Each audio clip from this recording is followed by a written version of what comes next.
Hello, everybody. Welcome in. My name is Todd. Thank you so much for being here. This is the reaction stream. Glad you could make it. If you're watching live via Twitch, I appreciate you so much. Be sure to hit the follow button if you're new here. That way you can come back and join us. And if you're watching later on the YouTube channel, hit the subscribe button. Over 15,000 of you have already done so. I appreciate it greatly. It's a free and easy way to support the channel. And there's many videos in the backlog there for you to check out. So definitely, if you haven't hit subscribe button already, I appreciate it. All right, like I said, this is member requested videos off of toddreacts.com. Go ahead and check out all those tiers you see before you. Little differences here and there, so you definitely want to check those out. And of course, on the website, we do have the queue as well. These are all the videos that have already been requested by members of toddreacts.com. So if you don't see something on there that you want, go ahead and scroll to the bottom. Boom, you could sign up that way as well. Welcome in, Witch. Welcome in. Glad you could make it. And like I mentioned before, obviously this is a YouTube channel, so go ahead and hit the subscribe button if you haven't already. Also check out the playlists if you're looking for something specific. And of course, last but certainly not least is the Discord. It is available free of charge. It is a wonderful community, growing community of a lot of different wonderful people. And we do hold a monthly Discord-only stream in there as well, which we do series member requests only. So if you want to get your request done a little bit sooner, you could become a series member. Or if you just want to hang out and check those out a month before they post to YouTube, you can definitely do that as well. So join us in there. We're a good group. We're a fun group. We're a nice group. So we're welcoming you right now. This is your personal invitation. If you've been looking for one, we're looking at you. Please join us. And I hope you make it your own. And let's go ahead. I kind of breezed through that a little faster. I'm trying to get through that somehow faster because I do it obviously every time. So it gets a little old for me to say. And obviously, if you've been here a while, you've heard it many times. So I'm trying to figure out a way to get through it a little bit quicker. But obviously, I still want to hit some main points if you're new here, of course. But we have 5 amazing, as I said before, viewer requested videos, member requested videos, excuse me. We're going to start off with Agents of S.H.I.E.L.D. And then after that, we do have a General Hospital video, Maxie and Georgie. And then after that, we have JoongDunk being chaotically cute, which is not far-fetched. And then after that, we have back-to-back Dan and Phil. Yes, we are continuing the Dan and Phil journey. We're going to start off with the Huffington Post interview, and then we will end the stream and kick off the rest of your week. Hopefully it's a good one for you. With the Tomodachi life. This should be very interesting. I'm looking forward to it. I really am. I've seen a little bit of the game. Not Dan and Phil playing it, but I've seen a little bit of the game just being alive and around on the internet. So hopefully I get a little bit more explanation into it. And it's just going to be, it's going to be unbelievably funny. Watching them play it, I'm not surprised if it is. But I'm looking forward to that. I hope you are as well. Boy, my voice is a little strained right now. It feels like I'm having to yell through it to get out. I don't know what's happening. I think it's because I haven't spoken a lot today. I've just been working. Oh my gosh. Well, that's weird. Anyway, hopefully it's not coming across too crazy, but I'm looking forward to this. I hope you are as well. Thank you again so much for joining. Hope you had a good weekend. I soothing tea needed, right? Oh my gosh. What is happening? I need tea stat. It'd be great if it was just on demand, It's not. It's not. I got water though, so that's pretty good. Not quite as nice as soothing tea, but it'll do the trick, I guess. But I hope you had a nice weekend. I didn't get up to much, honestly. Just kind of one of those weekends, nice little lazy weekend of just kind of not working. So that was much needed indeed. So hopefully you had a nice weekend. If you got out and did something, hopefully you had a good time, and hopefully it was a really good time so we could live vicariously through you. Post about it in the Discord, of course, so we can all experience fun and joy. But we're going to start off with Daisy Johnson, All the King's Horses. This is obviously from Agents of S.H.I.E.L.D. The editor said, wow, this was posted 8 years ago. The editor said, I've been planning to vid Daisy to this song for a while. So when I drew you in the CKS, Secret Santa, I knew I had to vid her for you. I have no idea what that is. Hopefully it was fun. I know how much you love her, and I hope I managed to do her some justice in this video. Sounds like this person doesn't make edits specifically of Agents of S.H.I.E.L.D., which is interesting. Should be interesting, I think. On a general note, I can't believe it took me this long to make a tribute to one of my favorite characters ever. Oh my gosh. Well, hopefully there's some other ones in there as well. But I'm looking forward to this. I hope you are as well. Let's go ahead and bring it up and jump in. And of course, as always, we'll go over some information after each video. And of course, timestamps will be in the description on YouTube when this gets posted. But here we go. All the King's Horses, Daisy Johnson.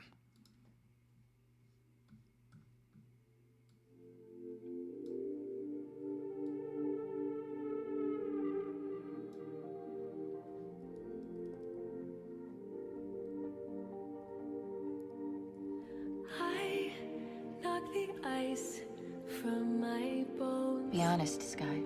Haven't you ever felt lost? Try not to feel the cold. There's something very wrong with me. Caught in the thought of that time. You got ghosts haunting you. It's the first time I said I love you. Something in your past you can't live with. I keep thinking Trip is gonna come see me. And every time I wake up, Everything was fine. I remember all over again. Everything was mine. I just can't believe he's not coming back. All the king's horses and all the king's men couldn't put me back After you change, no one else will understand. All the king's horses and all the king's men You are not some couldn't put me back together horrible again. thing.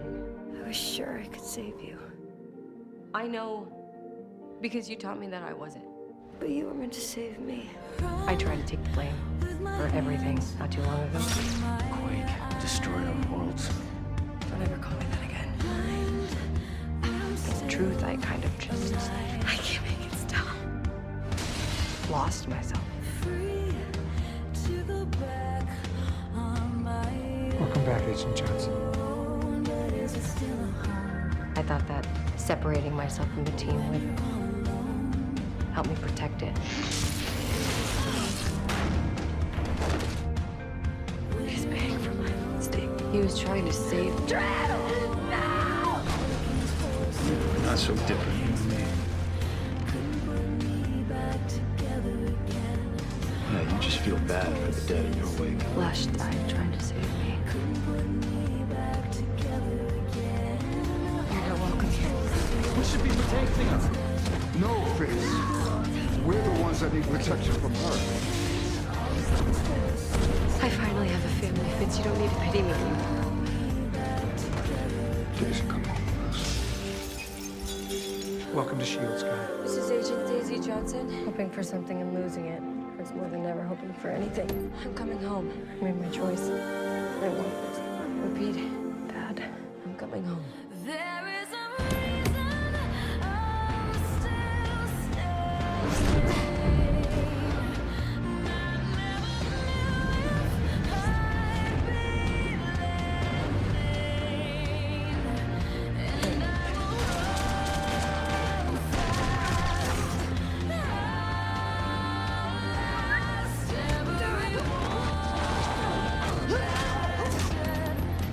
You are? Daisy. All the king's horses and all the king's men couldn't put me back together again. Take me back. All the king's horses and all the king's men couldn't put me back together again.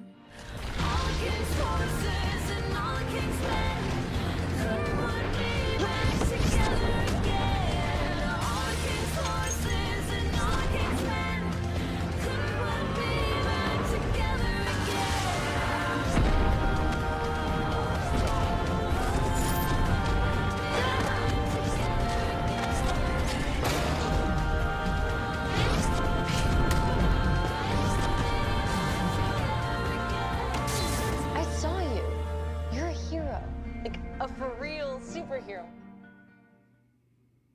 Dang. Well done. Ooh. Ooh, the song choice, amazing. The edit, phenomenal. Matched up beautifully as you could make it, to the lyrics. I mean, that is something. That is really something. Well done. Link down below in YouTube video description for the original video. Go through it. Some much deserved love. Jeez. Oh my gosh. Tough life of Daisy. Very tough life. Obviously, in that superhero world, things go upside down real quick.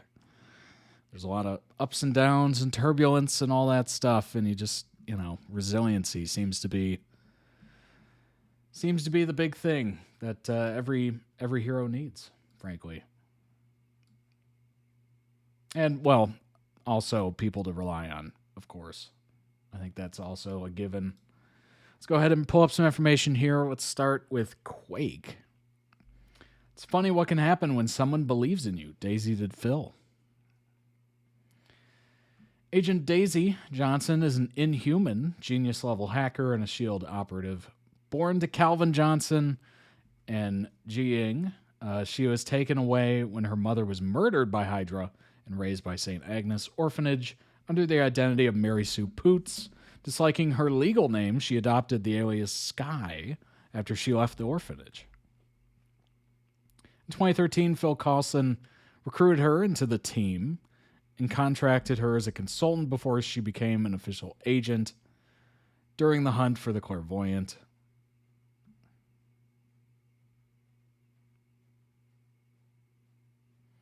Let's see.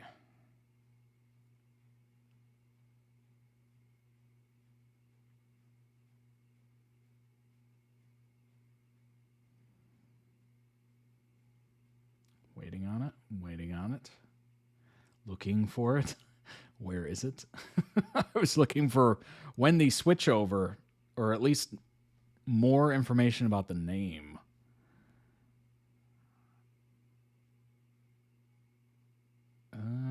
Let's see.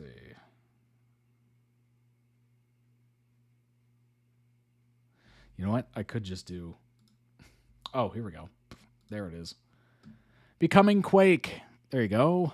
I tried to take the blame for everything not too long ago. I dyed my hair. I ran away. I thought that separating myself from the team would help me protect it. But in truth, I kind of just lost myself. Name change happens in season 2, I think. Several months after Lincoln Campbell's self-sacrifice. I love how they censored it for me. I appreciate that.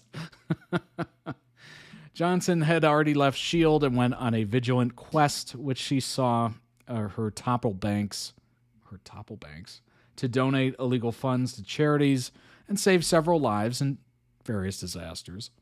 These actions eventually led to Johnson earning herself the name Quake. Johnson was wanted by authorities for destruction of many buildings, and they wished to register her under the Sokovia Accords, which she had rejected. Her activities as a vigilante made people question the effectiveness of the Accords.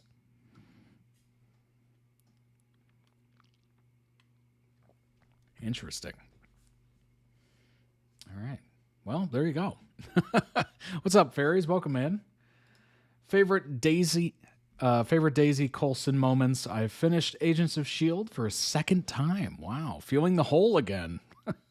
I have two that immediately jump out to me. Number one, when Daisy is under Hive's sway, and Coulson says to May she's like a daughter. Coulson considers Daisy a daughter. Number two, when they all say their final goodbye to Coulson, and she hugs him fully. This person says, there's so many. Season 5 finale goodbye, all of Season 7, Episode 9. 512, no S.H.I.E.L.D. without you scene. Don't know if it counts, but 611 with Sarge in the hallway when he calls her Sky. To be honest, any of the scenes in 611 between them. Kind of morbid, but when Coulson finds her and she gets shot in Season 1, Episode 13.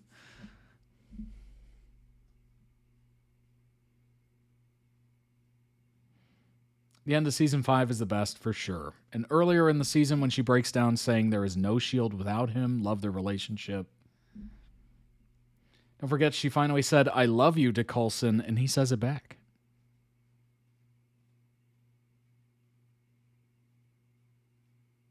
Daisy calling Coulson hot lips will always be number one for me.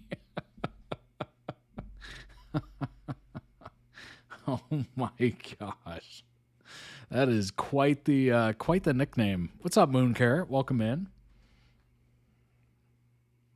That's wild.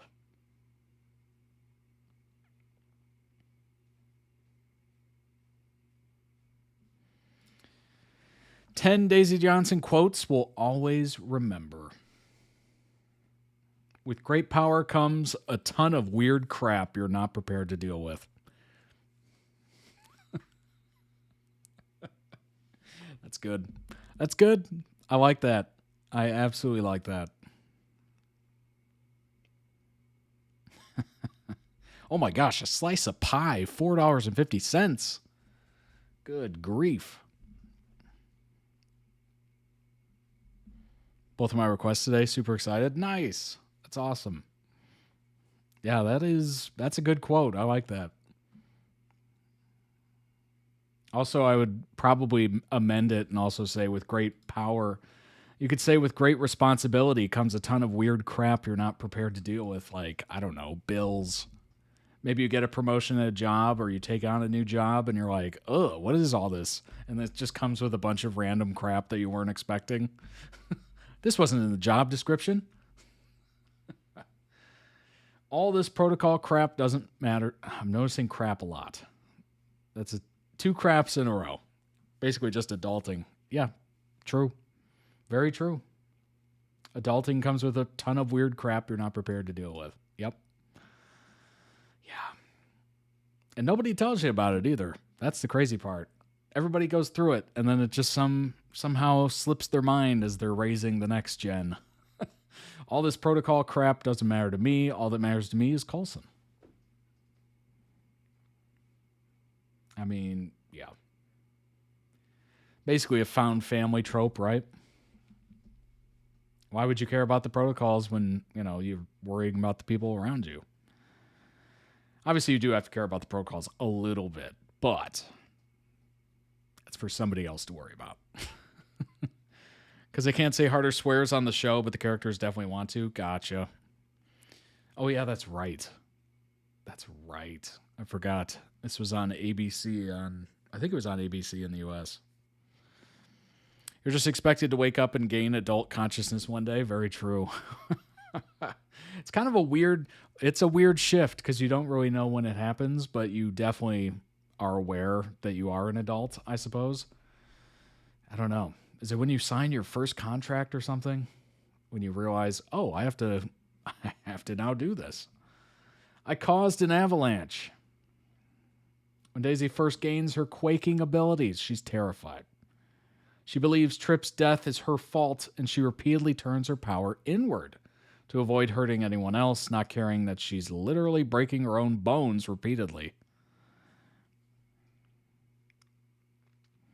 Seriously, therapy. Just consider it. By the end of season 4, the S.H.I.E.L.D. team has been through a lot. They've seen their organization fall apart, lose team members to death and retirement, seen nearly everyone kidnapped at least once, and have to deal with a virtual reality called the Framework. It's that last one that leads Daisy to utter this particular line.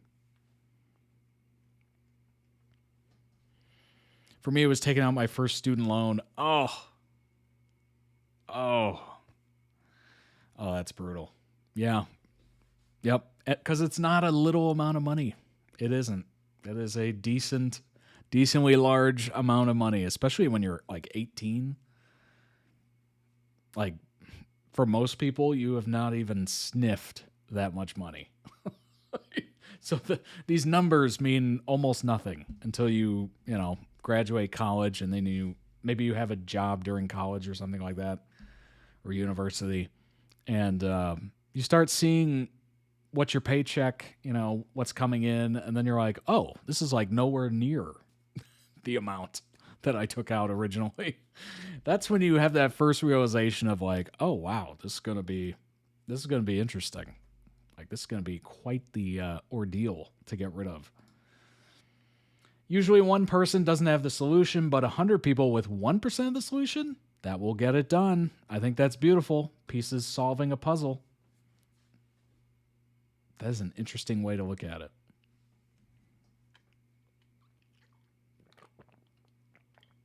Teamwork is the takeaway there, I suppose. Teamwork. It makes the dream work. That old cliche.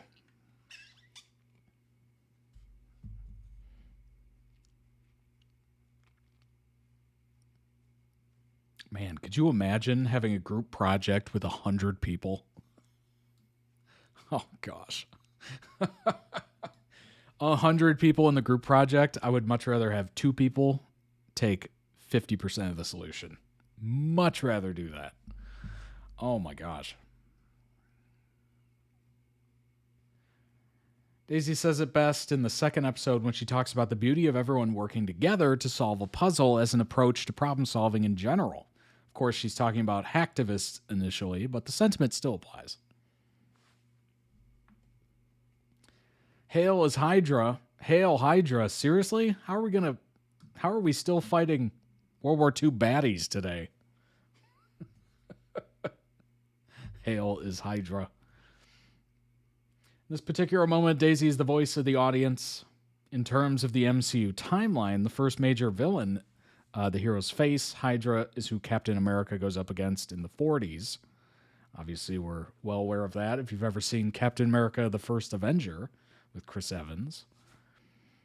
I would argue the finest, one of, if not the finest, MCU movies to ever exist was the first one. Well, it was Captain America, the First Avenger, I guess it was called. By season 5, Hydra should be in the rearview mirror. The agents have bigger problems to worry about. Of course, Hydra isn't done with them yet. General Hale and her daughter Ruby are some of the last Hydra operatives. It's ridiculous to think that there's still a potential threat to the team, but hey, why kill off a good villain, you know what I mean? Quote, sometimes the world's greatest miracles happen by accident. Or in the wise words of Bob Ross, the painter, there's no such thing as mistakes, only happy accidents. In context, this quote is a little creepy. It's said by Daisy when she's under Hive's influence and he's recounting his past. In context, she considers Hive to be the miracle. In the larger context of the show, however, it's Inhumans or other gifted people who are the miracles. Daisy's been through a lot. Even by the time she's under Hive's influence in season 3, the idea of seeing her power as a miracle instead of a burden is definitely a welcome one in the show.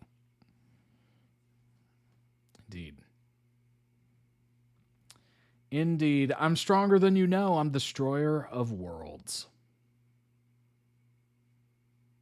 That sounds like a threat. You threatening me? Much like Carol, Daisy gets a massive heroic moment to save herself. Despite the assurances that no one can get out of the device because of the way it attaches to her brain, Daisy's able to wake herself up, use her powers to break the device, and defeat her captors. She does it all by reminding them that they have no idea how powerful she really is. Anyone who signs up for this to lose friends or limbs or your mind or your life in protection of humanity, we are in this together. Yeah. I mean, kind of self-explanatory, I suppose.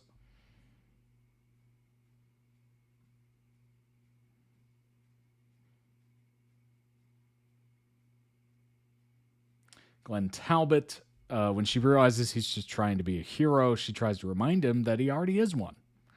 In Daisy's mind, Talbot made a choice years ago to join the military and become someone who protects others. Everything he's done has been in the service of others and is already involved plenty of sacrifice, just like Daisy and her team. The end of the world, yeah, been there, done that. Just as Buffy the Vampire Slayer. Shout out to Buffy. I was not expecting to mention Buffy's name. Once asked, how many times have we stopped the apocalypse now? The Agents of S.H.I.E.L.D. team has seen more than their fair share of world-ending events. By season 6, saving the world is old hat. Just takes a little more effort each time. When Daisy makes this remark, it's in regard to S.H.I.E.L.D, maybe, being ready to end life on the planet when she's ready to come up with a plan for any major world-ending event at that point. It's basically just like, all right, here we go again. Let's save the planet. You know what's funny? I'm thinking that this might be a very unpopular opinion, but I have the same conclusion with Doomsday. I'm like, here we go again. Run it up. Let's get the team back together again. Let's get the band back. Oh, man. My question is, because the joke with Hugh Jackman as Wolverine is till he's 90, they'll be pulling him back to play Wolverine. Because at this point, we can't really see anybody else playing it. Obviously, we will eventually, but my sentiments on that are very similar. It's just like, wait, I thought we were done with the current crop of people as MCU heroes. I thought we had moved on. And then sure enough, Chris Evans comes walking back, America's backside, as he was lovingly called. I'm like, getting the band back together, I suppose. Showrunner of this show was Whedon's BIL. Oh. And Joss Whedon came up with the concept of the show, so there is Buffy-like energy at times. Interesting. I'll do my best to not mention that name again, but interesting. That is interesting. I appreciate the context.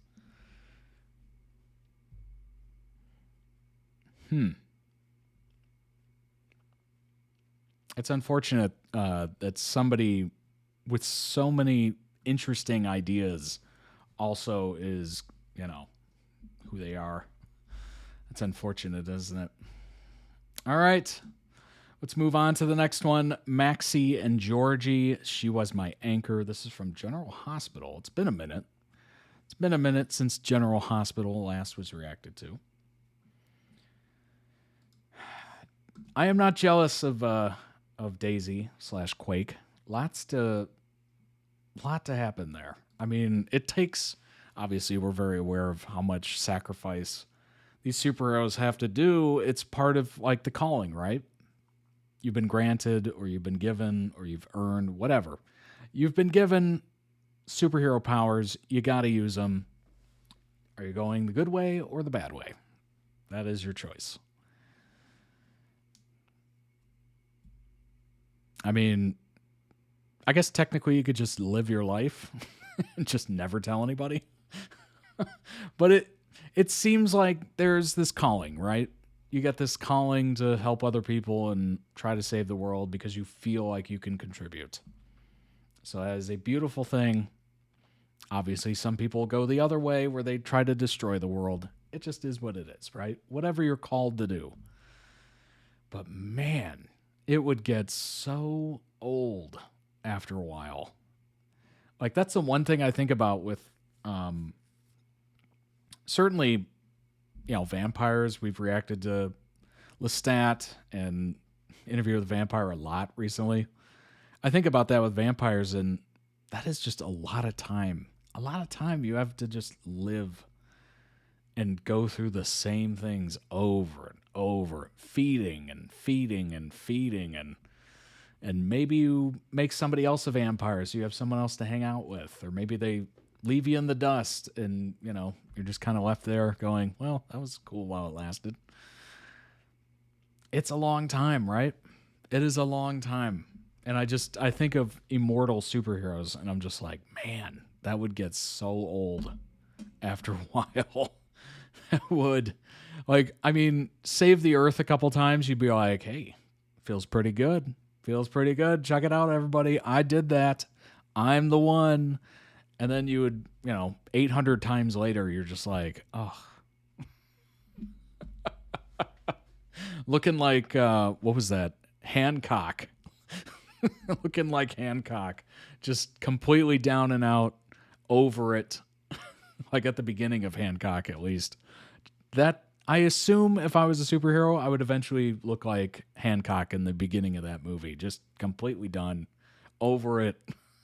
Yeah, call somebody else.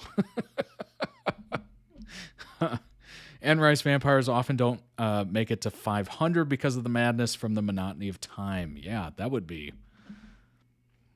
Oh, I can't even imagine. 500 years? 500. That's like 5 full lifetimes. I can't even begin to understand that.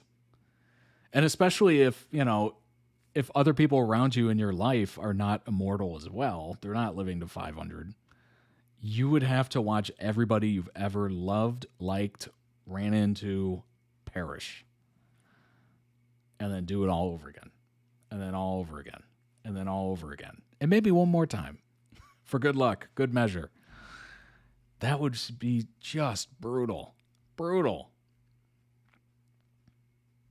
Todd's having an existential crisis on stream.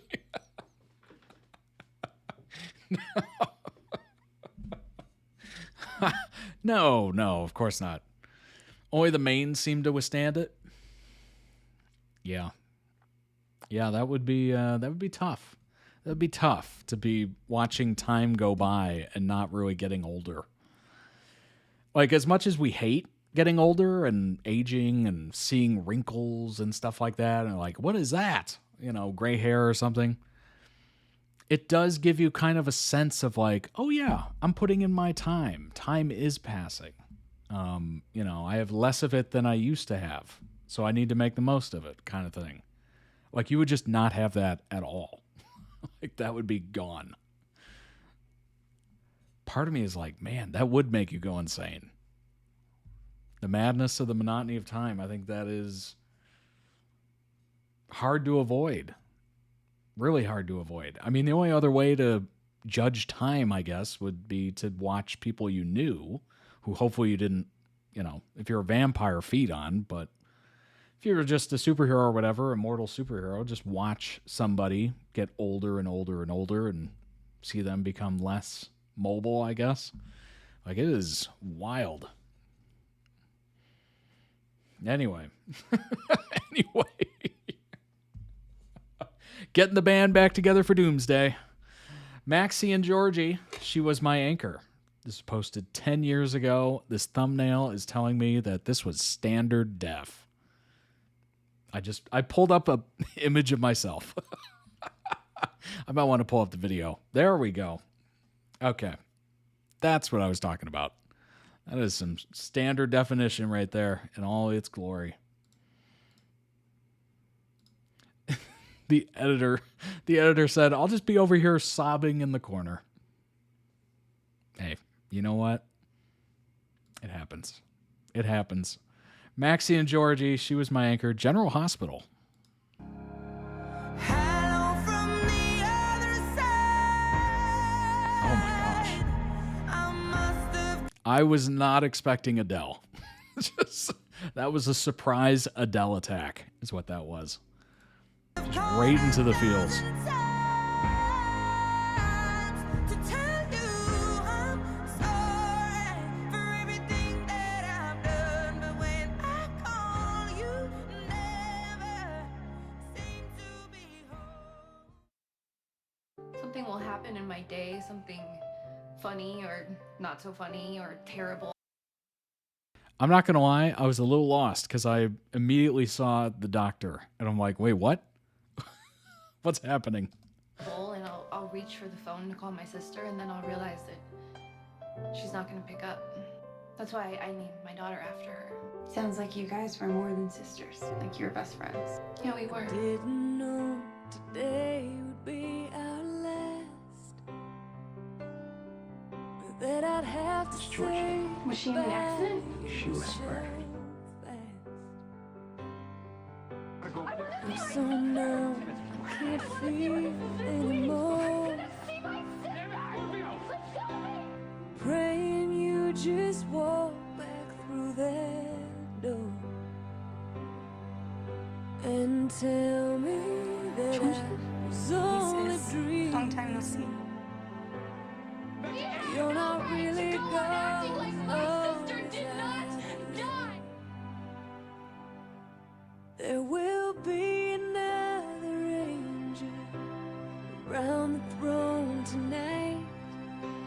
Your love lives on inside of me, and I will hold on tight. It's not my place to question, only God knows why.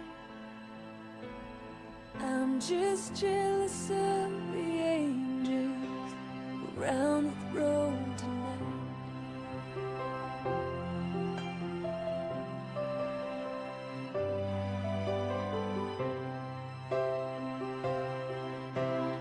Always made my troubles feel so small, and you were always there to catch me when I'd fall.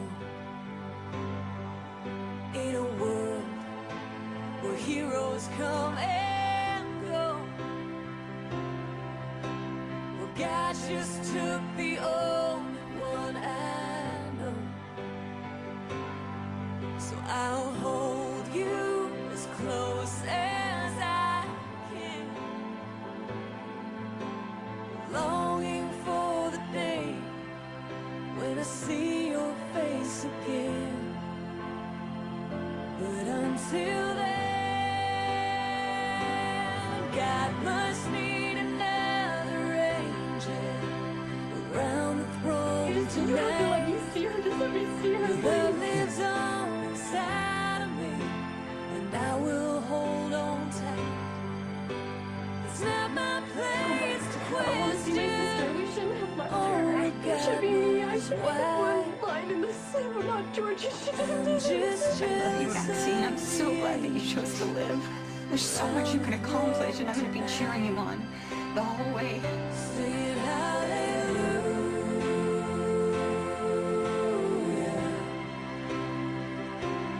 Hallelujah.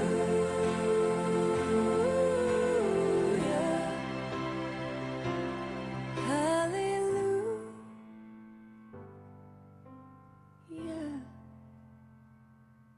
I'm just jealous of I was an the awful angel sister.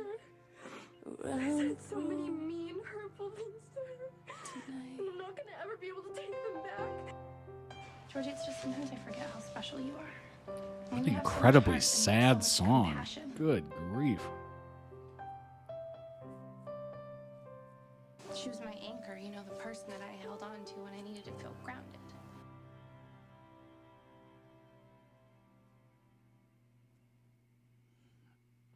Whoa. Most of the time I act like the little Good Lord.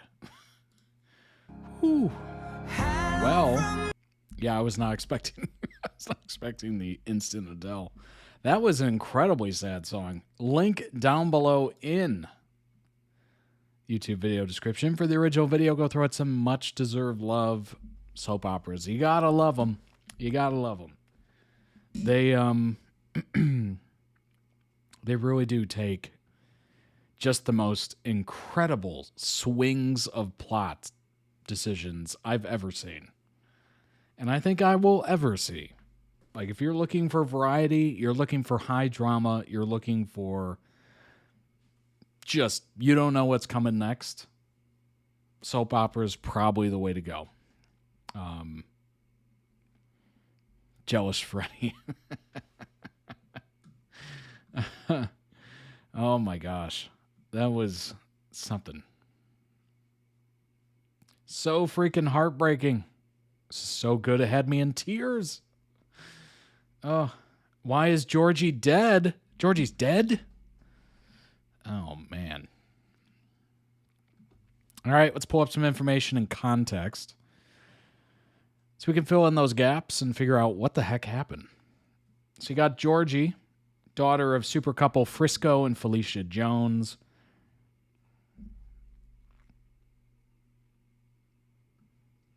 Appeared from 2012 to 2007.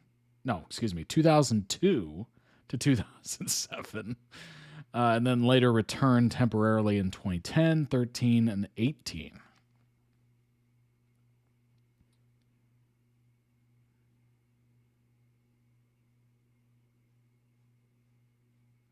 Georgie is born under a table at a club.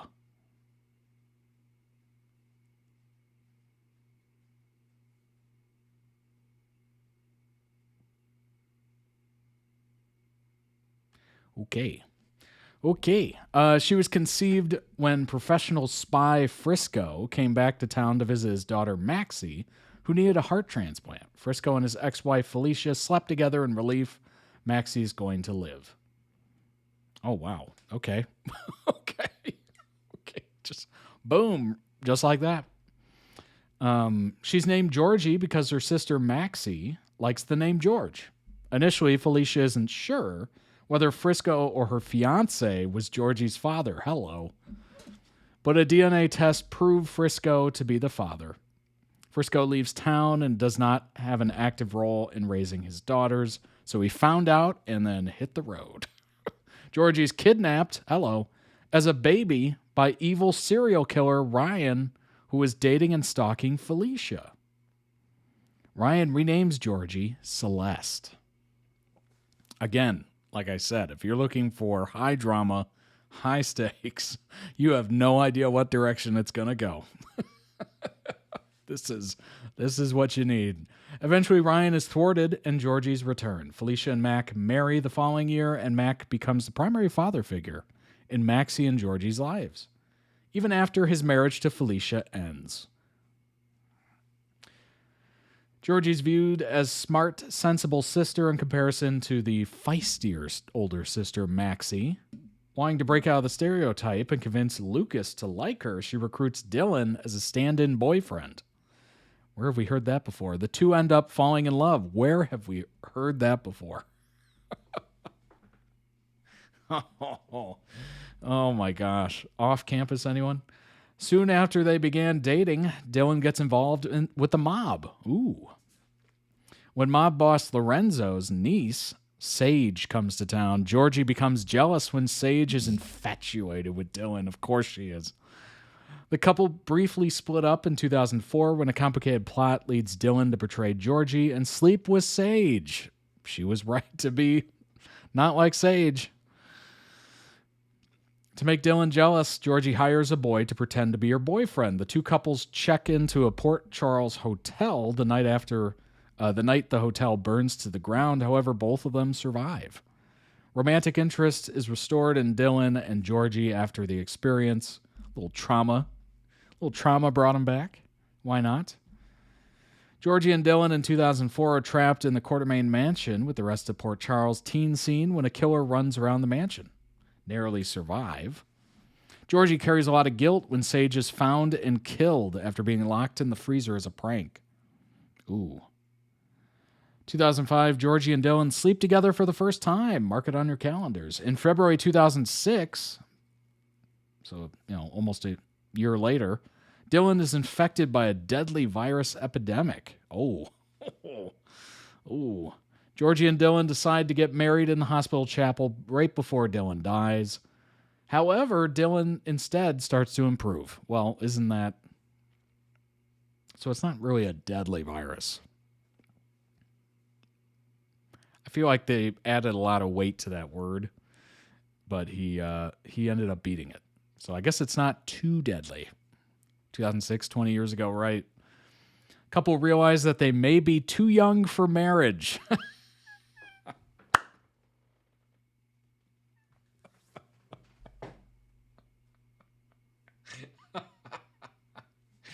Oh my gosh. Get married before you die.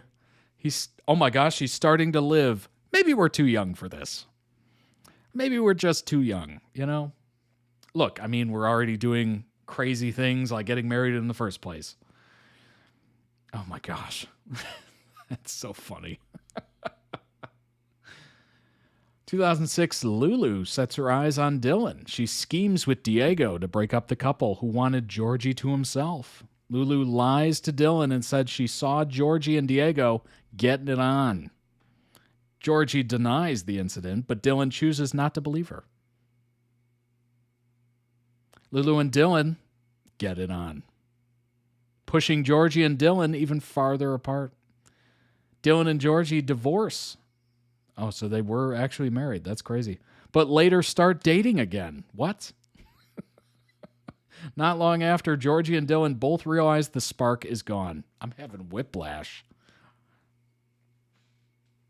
Obviously, this is many episodes apart. It's not in the same sentence.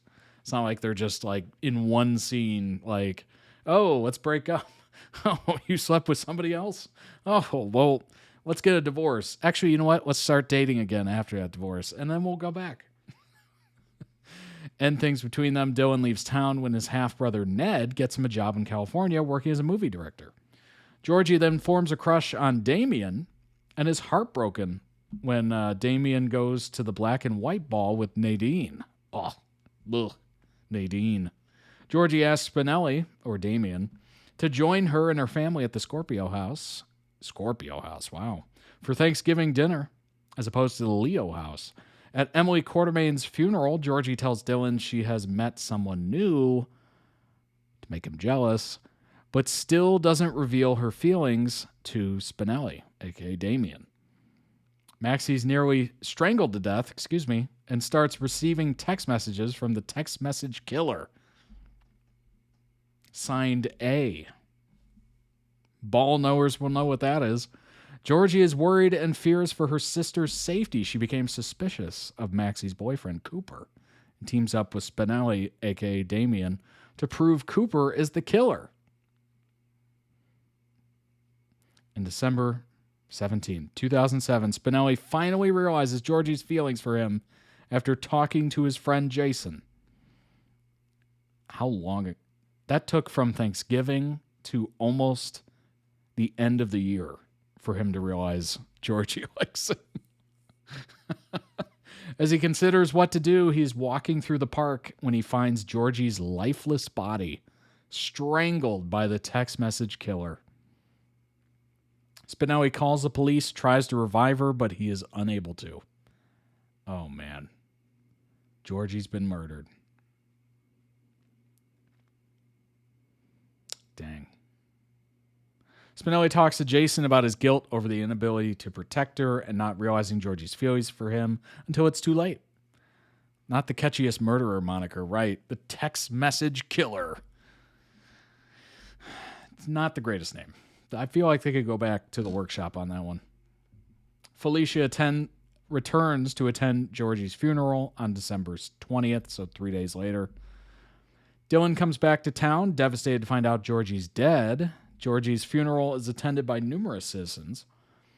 Maxie delivers the eulogy where she thanks the guests for the ways they cared about and loved Georgie, and then goes on to berate Felicia for abandoning them. Oh, gosh. Oh, boy. Maybe not the right time. Maxie later sees her crying at Georgie's grave. Robin goes to see Patrick Drake for comfort and becomes pregnant. Oh, wait a minute. Oh, that kind of comfort. I got you. Okay. Comfort and becomes pregnant after they sleep together. Robin sees the baby as a blessing from Georgie. Maxie is inconsolable over Georgie's death and lashes out at many people. Spinelli and Maxie team up to find the text message killer and prove Cooper's innocence. They suspect Logan and Johnny, but find out it's Diego. It's learned that Georgie died because she received a text message meant for Maxie and went to the park in an effort to protect Maxie. She was killed for being at the wrong place at the wrong time.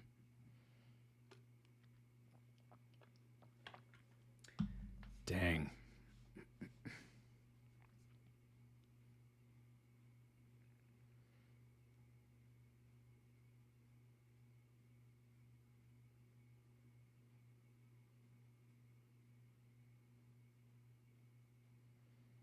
Jeez. Well, it's pretty brutal. That is pretty brutal. Maxie, of course, the sister. We don't have to go over too much about her because I feel like we went over much of that story.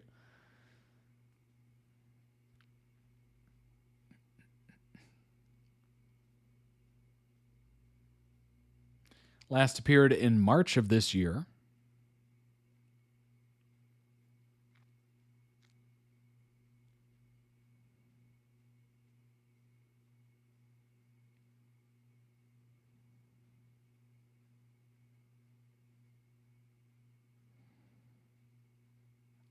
Let's see. Mariah Maximiliana Jones. What a name.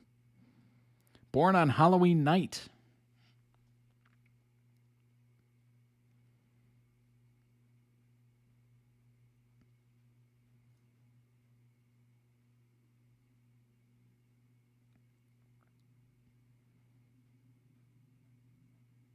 Oh, Lord.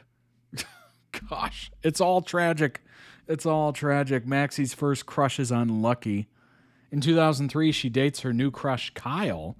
Kyle coerces her to steal pills from the hospital. While she loses her V card to him, he tapes it and puts it on the internet. Maxie's furious, obviously, when she finds out, but later forgives Kyle. Later on, which is a choice. Later on, Maxie plans to sleep with her adoptive cousin, Lucas, to prevent her sister, Georgie, from sleeping with him.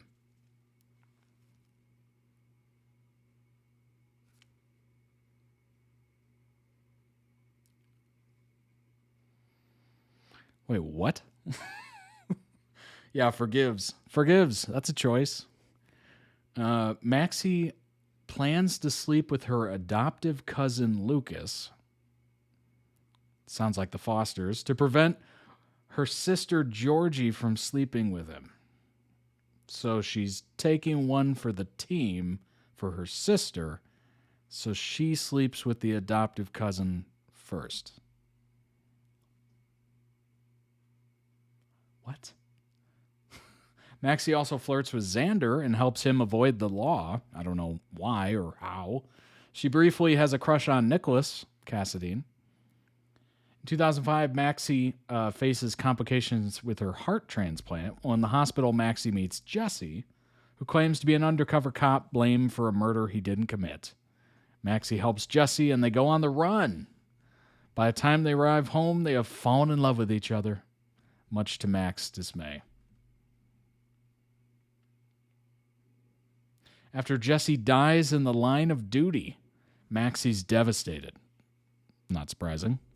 Falls into a dark place, partying all the time. Sad partying, though. Not the good kind of partying. She turns to Jesse's partner, Lucky, for comfort, resulting in an affair. Wow, she got with his partner. Oh gosh. Ugh. Oh, I just feel gross reading this. I feel gross. Man, these storylines, they go places that you just never want to go. You just never want to go. Lucky is married to Elizabeth Weber, but Maxie still goes after him. When Maxie finds out Lucky has a pain pill addiction, she provides him pills in exchange for getting it on.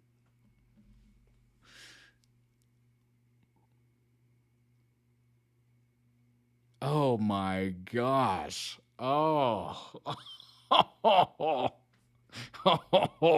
That might be one of the worst things I've ever read. Oh my.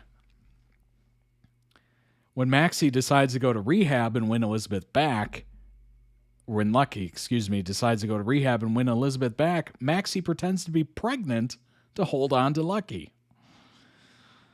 She fakes a miscarriage. And Lucky later finds out the truth.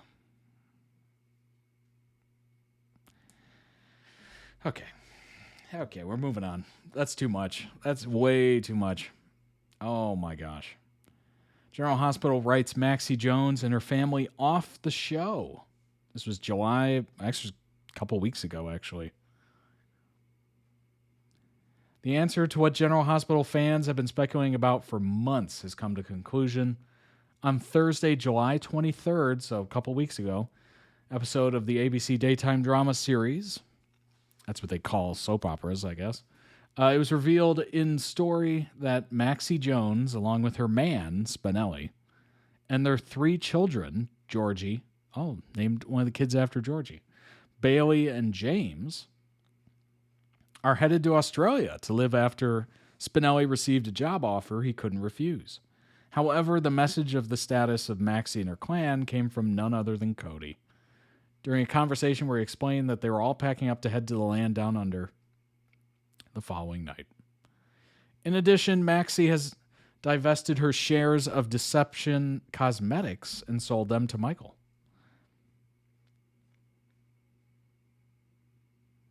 All this paves the way for the series to deal with the longer absence of Kirsten Storms, who's back in Tennessee, and not having her figure into any immediate storyline while the family uprooting themselves to Australia certainly doesn't look like any return in the near future would be likely. The series can always decide down the line and take their time with what to do with Maxie if Kirsten Storms should never return to the role, or they would decide to recast if needed. Yeah, there's never any good riddance to a character. It's always they could be back. You never know. Could be somebody else in the role. It was back last month in June that Storms took to Instagram to share that, as for what is my future where GH is concerned, given what's been going on, I can't say I will feel comfortable heading back to LA and returning to work. Ooh, what is behind that? All this stems from her reported break-ins to her apartment, the hacking of her devices all occurring in Tennessee, coupled by the restraining order served to her by her ex-husband.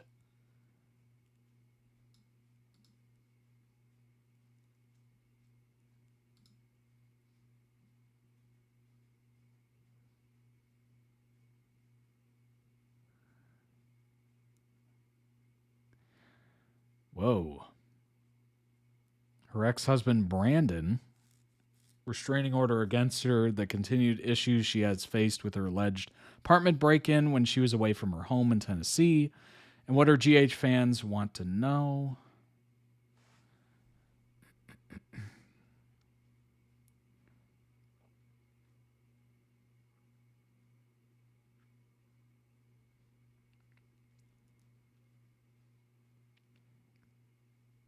Restraining order citing concerns of Storm's behavior, quote unquote, and great concern of Kirsten's ability to adequately care for their minor child. Oh my gosh.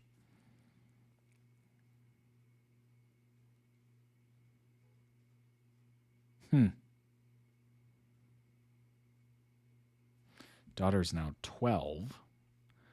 Apparently from September until June, never maintained a permanent residence. Honestly, this just sounds like a custody battle, frankly. Kirsten continued, not only because the record's evidence will show those stories are completely false, the break-in happened and was reported to the building and Franklin PD before he filed anything in court, but also because it puts my safety in a dangerous position for anyone trying to shift focus away from the fact that there was a person regularly entering my residence while I was out of town. Yikes. She posted photo of damage to her door months before the ex-husband filed anything in court.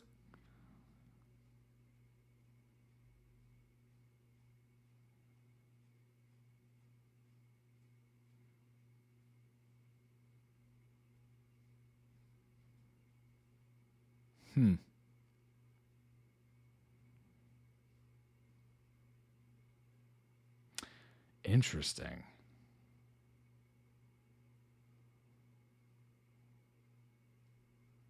Yeah, that just sounds like a nasty custody battle, honestly.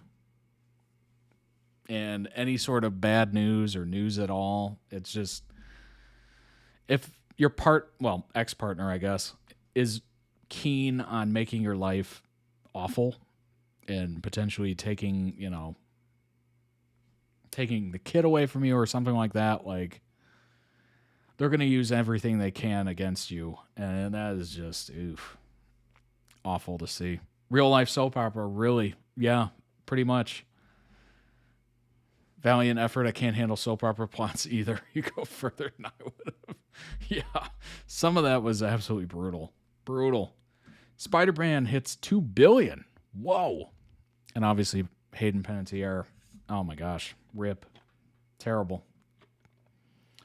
General Hospital's Georgie was killed off by the show's regular writers. Fact or fiction?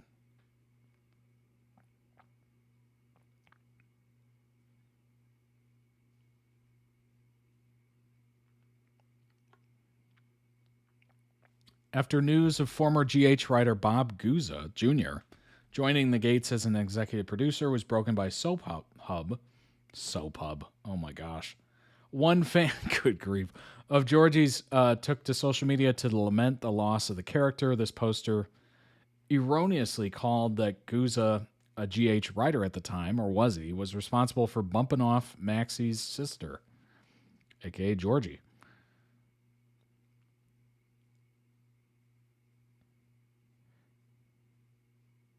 Person said, well, I'm not the biggest Guza fan, as he effing killed my Georgie Jones. I trust Michelle's choices. I'm just eager to see how the Gates pan out. Actually, you're wrong about that, Michelle said. We were on strike when Georgie was killed.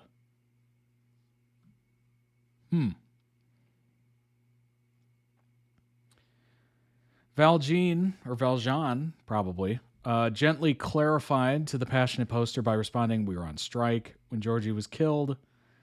The Gates creator, executive producer, head writer is referring to a Writers Guild of America strike that lasted from November 2007 till February 2008. Which ultimately was the writer's strike that delayed Mad Men for me. Not by too long, but enough. It's unfortunate, but obviously you got to strike when you got to strike, right? But as a viewer of Mad Men, I was just like, oh my gosh. Let's see.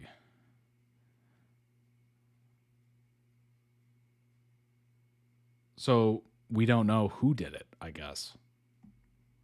Obviously, then the text message killer did it on the show, but we don't know, since the writers were on strike, who the heck was running the show.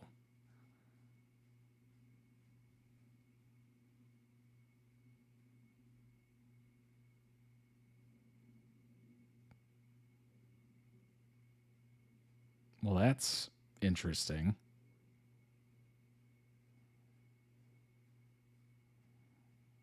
Huh.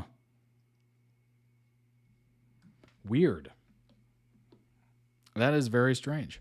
Newly discovered brain aneurysm. Yeah, terrible, terrible. To be going through that, and obviously the break-ins or whatever, and restraining order from the ex-husband who's probably trying to get custody over the kid. Just putting on my thinking hat there. I'm assuming you don't just put a restraining order in just because, I'm assuming it had to do with some sort of custody battle. Publicly, probably used non-union writers. Ugh, gosh. And there were probably people that had no connection to that show at all. Like no, love of it or whatever. Just kind of took it wherever they wanted to. Oh, gosh. Oh, that's brutal.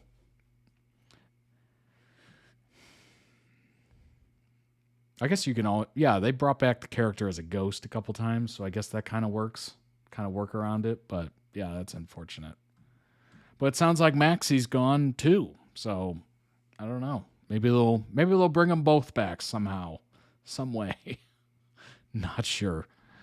All right, let's jump into the next one. That was, oh my gosh, that was some of the most interesting, wild soap opera plot lines I think I've read in a long time, if not ever.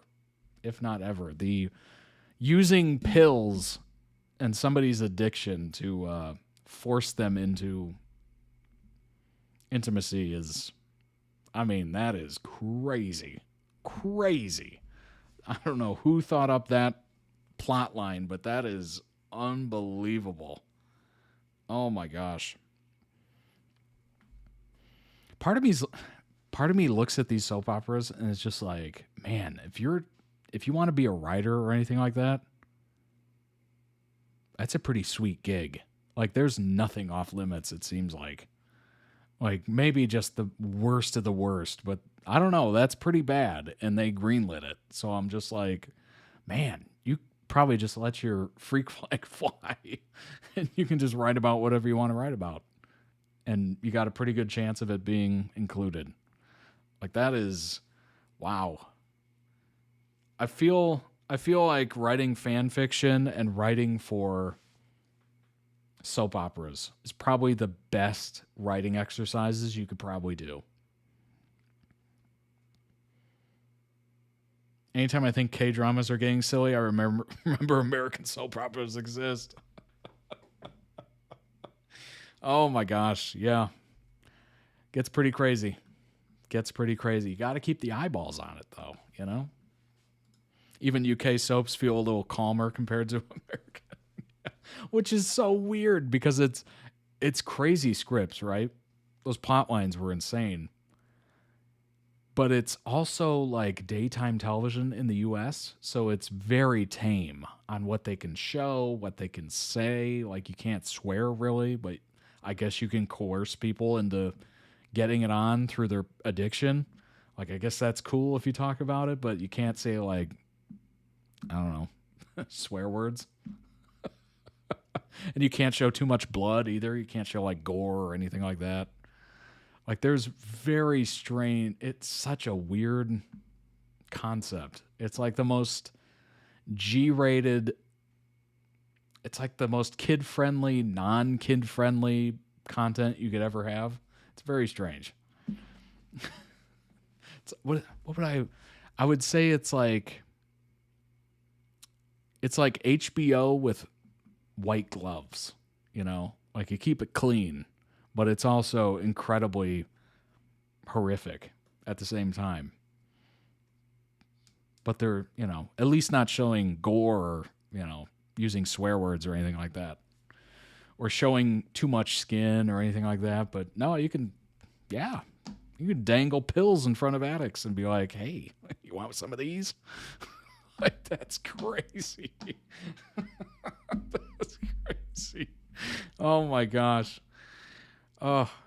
All right, let's move to something chaotically and cute. JoongDunk being chaotically cute. A little palate cleanser coming up for you. My mom used to make us kids take a nap so she could watch her soaps in the 90s. Oh yeah. Yep. You can't introduce kids to that topic. You know, those topics, they're too crazy. Too crazy.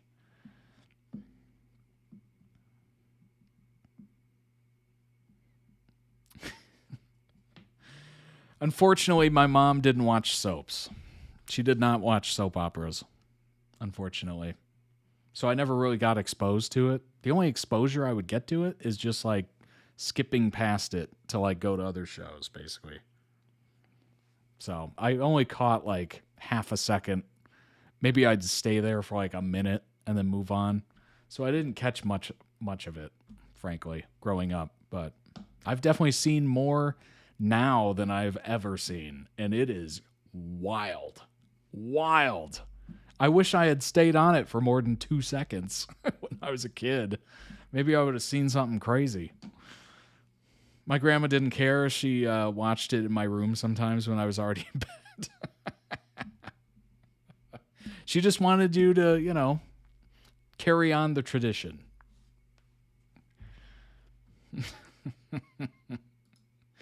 She's like, you think that book's good? Just wait till you watch a half hour of this. You'll be watching it for the rest of your life.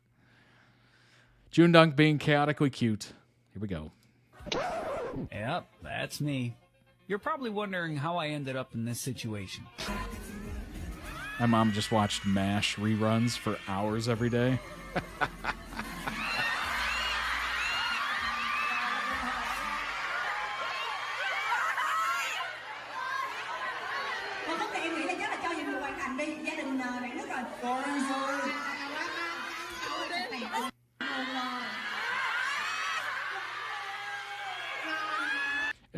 I never even watched MASH, to be honest, but I did check out the opening theme song. I thought that was a great theme song, but then I would immediately click away from it.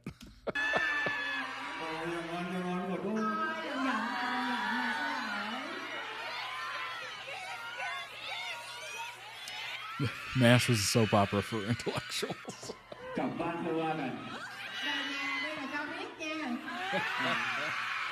Oh my gosh. Sorry, I'm sorry. กลับบ้านค่อยว่ากันไม่ต้องมาจุ๊บอะไรเลย มือเร็วไปหน่อยโทษที Nãy nhanh quá, xin lỗi nha, xin lỗi.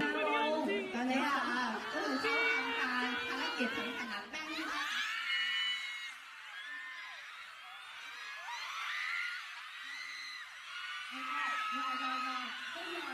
I'm sorry, my love.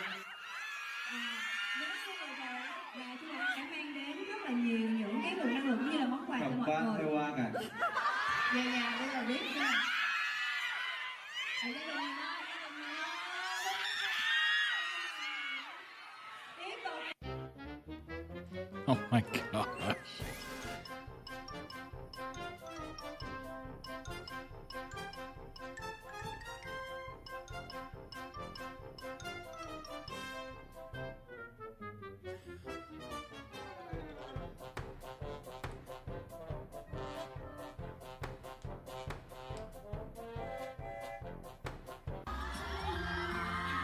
I'm just glad JD finally has arms.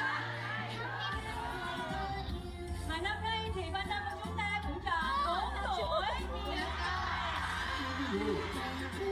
แล้วก็ปีนี้แฟนดำของเราครบอายุ4 ขวบนะคะvà nhân dịp này thì bên đông Trang muốn là sẽ cùng chung vào đăng chúc mừng sinh nhật 4 tuổi đúng không ạ? They're so lost. วันเกิดของแฟนดำเราค่ะอยากให้ฉลองวันเกิดของแฟนดำกับจุงดังด้วยนะคะ Wait, I'm sorry.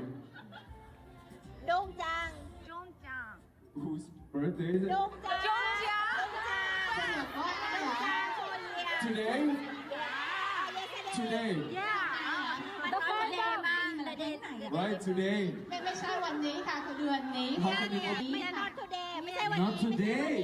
ของป๋าทำไง Not today. ป๋าทำไงอ่ะ How can you forget? พี่ชมtại vì á ตีเนียนมากก็ว่ากูว่ามันไม่ใช่ปะวะ tại vì đi nghỉ mà đâu phải ฮะเซเว่นเหรอ วัน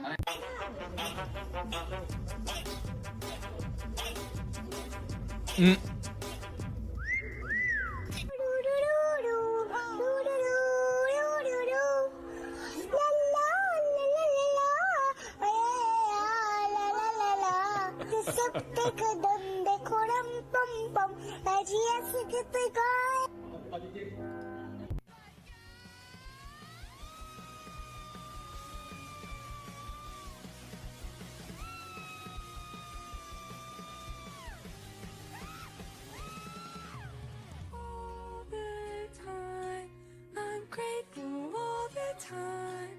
I'm sexy and I'm kind. I'm pretty. Hey, you know what? If I was able to make that food, I'd be posting it constantly. Constantly.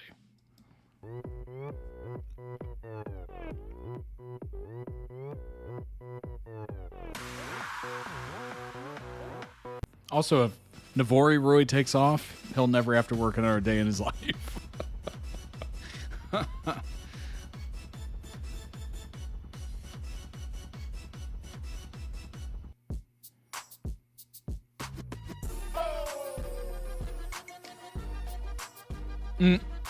Oh my gosh. Really loves to dance. She loves to mess around with her friends. Wanna know her now, wanna love her now. I wanna make her be my girl. She's already planning on opening a third location? She Dang. loves to get her ass in any danger. Wanna know her now, wanna love her now. I wanna make her be my girl. She's crazy, but she's Welcome in, Rockstar. Damn, I lose my mind. She's dancing every night, singing sha-la-la-la-la. Crazy, but she's mine. Damn, I lose my mind. Dancing every night, singing I always love looking at the new Navori stuff. It always looks so good.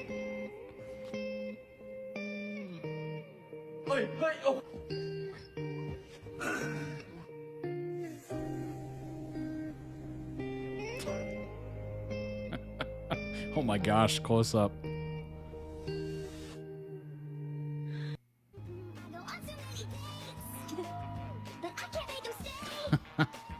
Well, hopefully the editing's going well. There might be some coming up. Nice. The fruitus was calling me. You made a new mermaid drink. Nice. Looks good. Oh, soft serve. Gooey brownies. I love all those things. I love a good drink. Love soft serve.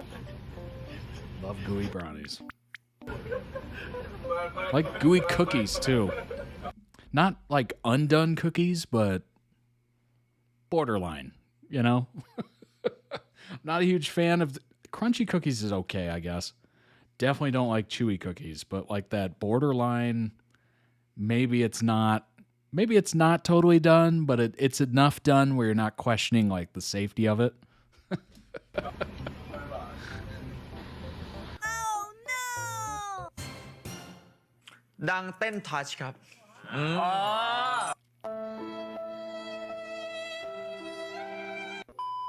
คุณดังเขาสูงมากเลย I'm like Bruce Banner. Instead of him always being angry, I'm always hungry. 2 1ให้เธอลองเข้ามาทัชเข้ามาทัชทัชทัชมาคนละเพลง 3 2 1ขอแรงแรงอีกนิดสิ Did you bring some for the whole class? I did not. I absolutely did not. I didn't even bring some for myself. All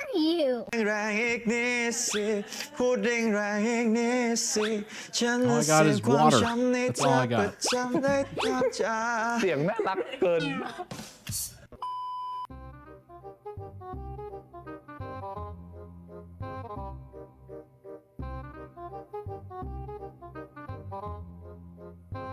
มาให้เธอเข้ามาทัชเข้ามาทัชตัวลงมาจากล่าง ทัชเข้ามาทัชเข้ามาทัชแล้วอะไรมาบาดิมาลองก็บาดิขวานะได้นะ3มิวสิกเนี่ยมิวสิก3 2 1ให้เธอลองเข้ามาทัชเข้ามาทัชเข้ามาทัชมาบาดิ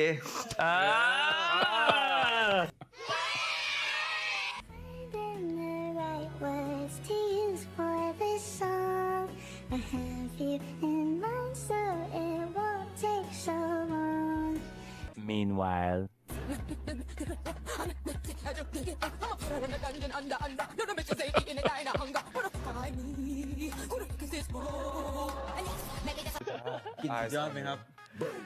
I fully support Dunk just completely messing with JD's eyes. Today's JD's birthday. Nice. Happy birthday, JD. Yeah. Step into the night, stars are dancing, Kendang beats make us start dancing. I can't believe that it's finally me and you and me, just us and your friend Steve. Do do do do do do do Steve. Do do do do do do do Steve. Do do do do do do do Steve. Do do do do do do do Steve. Sex, I ain't into making love, so come give me a hug. If you're into getting rough, you can find me in the club. Bottle full of bub, mama, I got what you need. If you need to fill a buzz, I'm into having sex, I ain't into making love. So come give me a hug if you're into getting rough.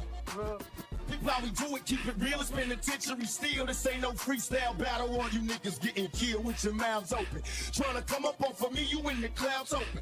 Smoking dope, it's like a Friends don't kiss. Friends don't kiss. Friends don't kiss. Friends don't kiss. Friends don't kiss. Friends don't kiss. I think I'm gonna die in this house. I think I'm gonna die in this. ชอดีดูเธอเต้นหน้ารถแห่เธอเต้นโชว์คนแก่เธอเต้นโชว์เพื่อนหน้าเวทีแต่ชอดีช่วยดึงเธอลงมาทีแค่นี้พอดังฟลอร์จะไม่ Oh my lady ชิมูแบบ Deep cut. That is a deep cut. ก็เราเข้ากันได้มันแบบกำลังดี I'm a petty thing, you're my baby tea. Boy, you are my baby T. Boy, you are my baby T. Got rock and diamond that can run deep.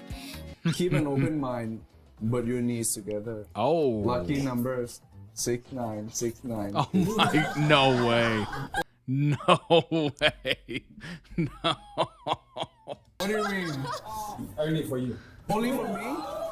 Oh เขาบอกเป็นเลขนำโชคเมื่อกี้เขาบอก just for you ก็คือแค่สำหรับผมก็คือเลขนำโชคตอนนี้ก็คือ 69นี่แปลให้ผมฟังหน่อยได้ไหมผมไม่เข้าใจก็แปลไปแล้วไงเมื่อกี้ ก็เขาบอกเป็นเลขนำโชคก็คือเลขนำโชคของผมอะเลข 69ไม่ไอมีนนู่นเนี่ยมึงก็จะขยี้แล้วอันนี้มันแปลไม่ได้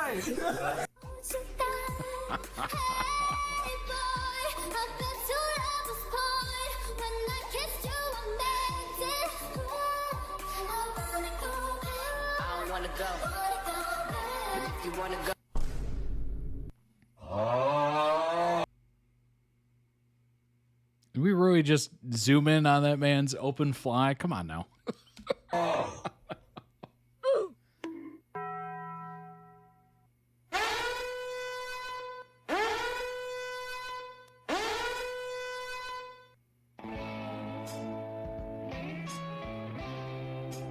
วันนี้พวกเรามา2คนนะครับครับยังไงก็ดีกว่า1คนแน่นอน Oh my gosh.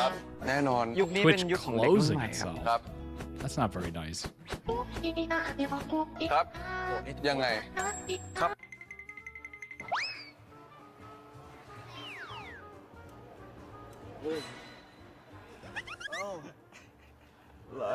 สวัสดีครับผมชูมาเชงครับวันนี้เราจะมาดูดวง GMMTV กันนะครับไหนคุณดังก็ใช่ครับเดี๋ยวผมจะดูดวงให้คุณนะครับผมจะดูคนที่เขาแอบชอบคุณมานานแสนนาน แต่เขาก็ไม่กล้าบอกคุณสักทีนะครับผมคนนั้นก็คือนี่ครับ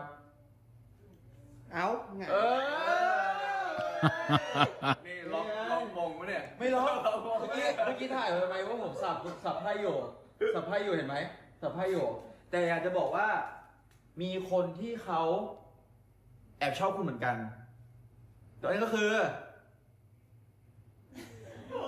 คุยได้แต่2มา Bring it back, bring it back, bring it back, bring it back, bring it back, bring it back, bring it back, bring it back. She can act, she can act, she can act, she can act, she can act, she can act. Show it, act a fool, act a fool, act a fool, act a fool, act a fool, act a fool, act a fool, act a fool. Bring it back, bring it back, bring it back, bring it back, bring it back, bring it back, bring it back.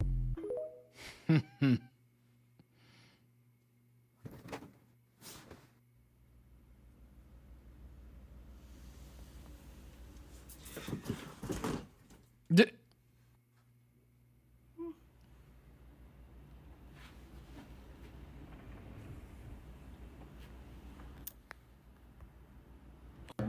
ก็เป็นเรื่องราวที่ดี5 ปีจูบอยู่คนเดียว5 ปี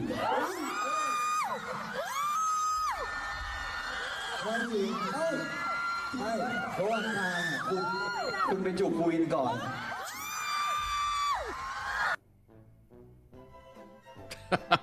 No. Oh my gosh. Link down below in. Oh my gosh. A long and informative guide to Zenunu. An hour and 40 minutes. Oh my gosh. That's a Zenunu documentary right there. Joong has never let Dunk forget he kissed Win. And he never shall. Never. Never ever. Link down below in the YouTube video description for the original video. Go throw it some much deserved love. Also check out the channel. They might have other compilations that you might be interested in. Let's go ahead and pull up this recent photos of Joong. He did apparently did an interview not that long ago. So there is one of them. Wearing a nice striped shirt.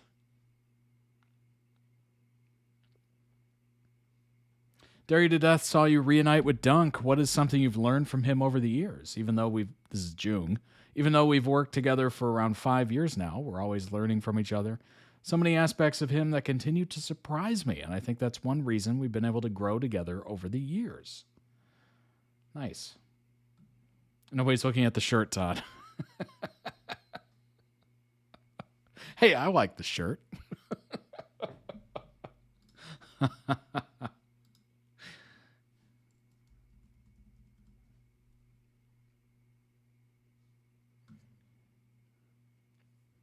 There you go.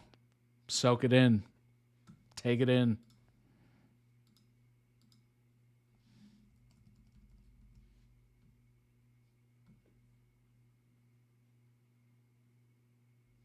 Let me pause for a couple seconds on each one.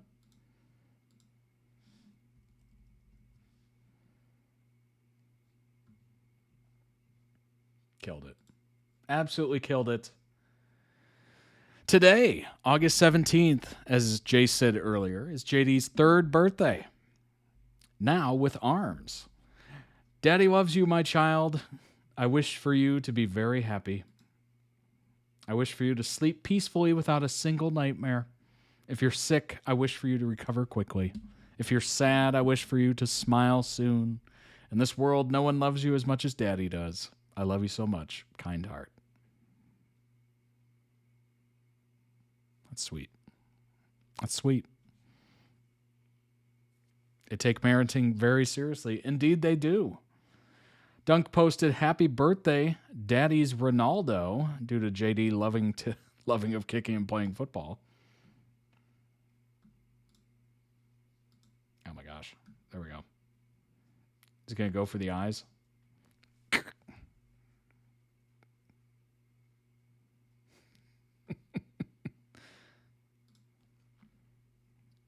Recently, Gunn was doing a live, and Jung could be heard talking about his fan, apparently unaware of the fact that Gunn was live. Oops.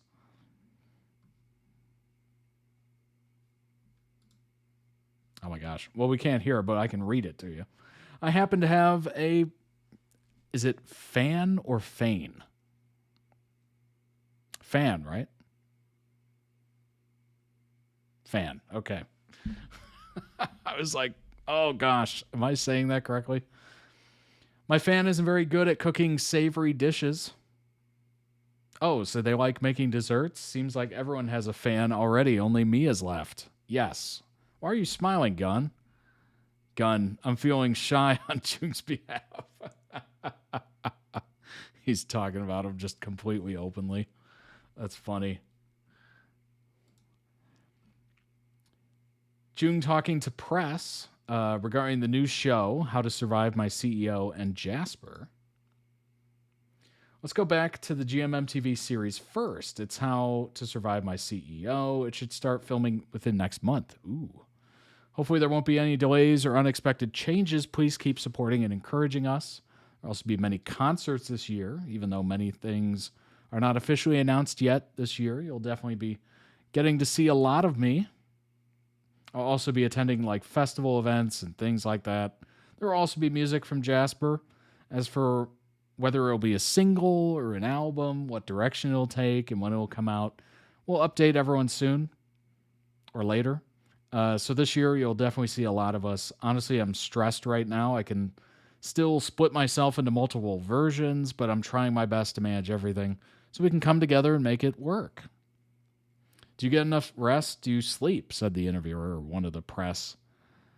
Jung said, I do sleep. Sleeping means not really sleeping. I'm really trying to balance it well. I'd like to sleep for around 10 hours a day, but if I can't at least get 5 hours is okay. Oh man, operating on 5 hours is rough. It's so rough. Oh gosh. I used to be able to handle it much better. These days, ooh, it is brutal. Brutal. Drink 8 glasses of water. I'm trying my best. Right now, I'm really taking care of my health, and my eating habits have improved a lot recently. Thank you. A new single has been announced. Well, there you go. I saw it just before the live stream started. Nice. Nice.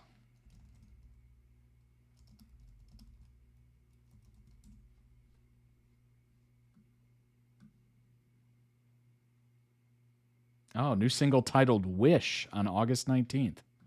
There you go. Live breaking news. Kind of. A couple hours late. Tied together for the Devil Wears Prada 2 screening event game.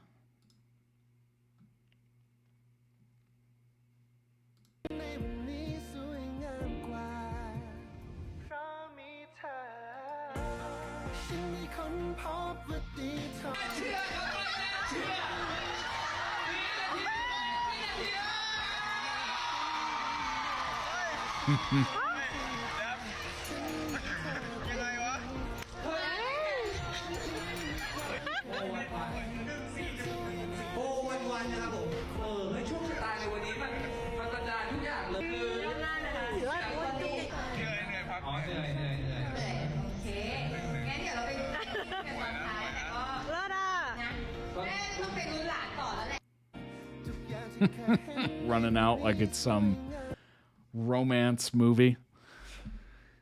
Another event game, and whilst his dads are distracted, JD misbehaves. Oh boy. Oh boy.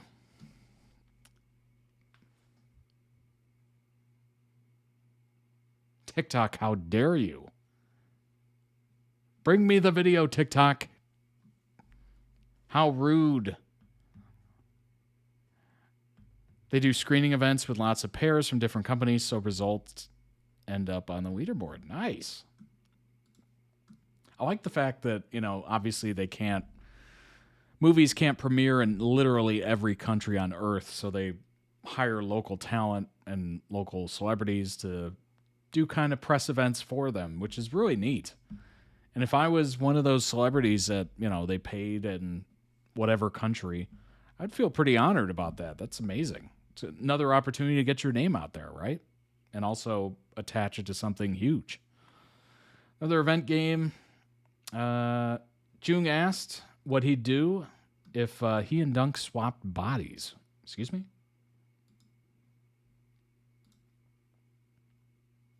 Swap bodies. What the fuck? What the fuck? No, come on, man.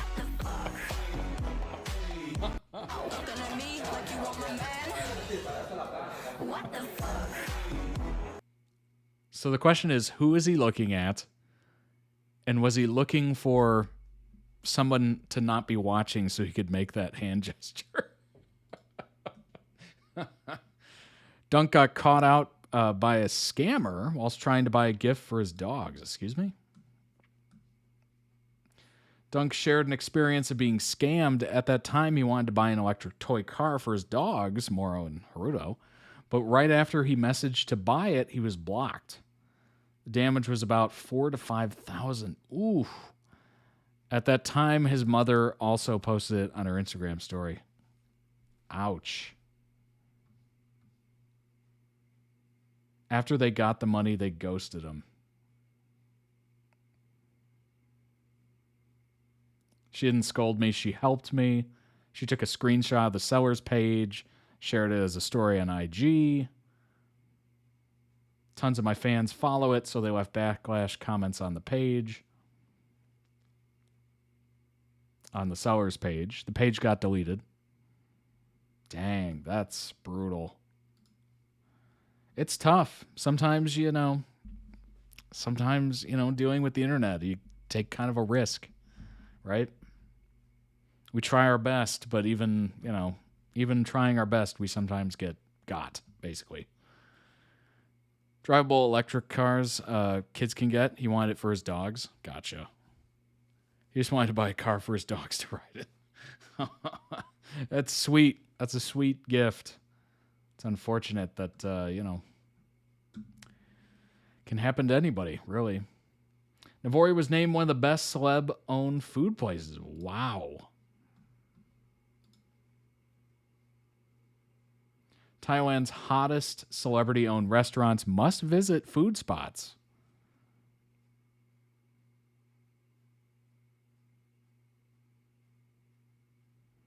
Dunk, Navori, yeah. Number 3. Wow, got bronze. That's cool.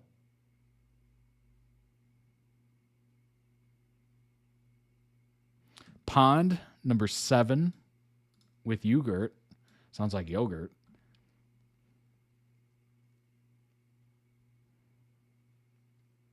Oh, another yogurt here. Interesting.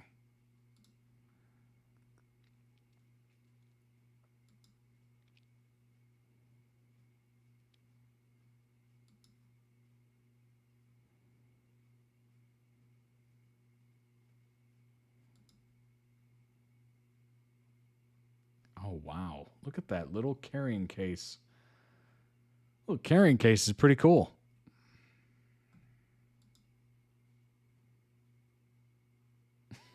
Nudes. I'm dead. It's a great name for a noodle place.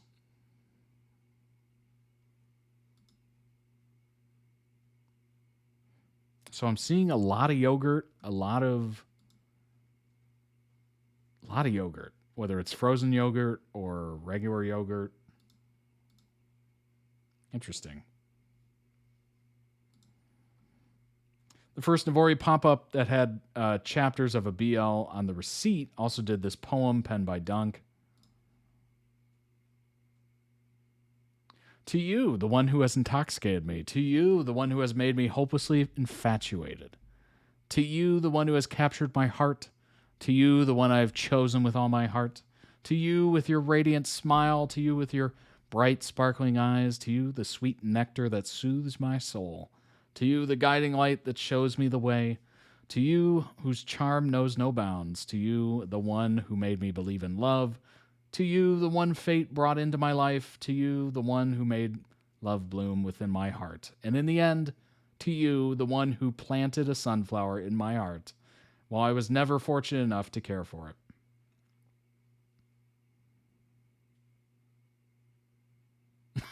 it. Warning, this is for advertising purposes only and is not related to the main story in any way. Results may vary depending on each individual's emotional state. If you experience symptoms of love allergies or find yourself losing your heart, please add Navori. Oh my gosh. If you live in a hot and spicy place like Thailand, I'm sure cool yogurt is a good balance to that. Absolutely. Yeah. Yeah, absolutely. Like a nice iced milk tea or frozen yogurt, ice cream, anything cold at that point.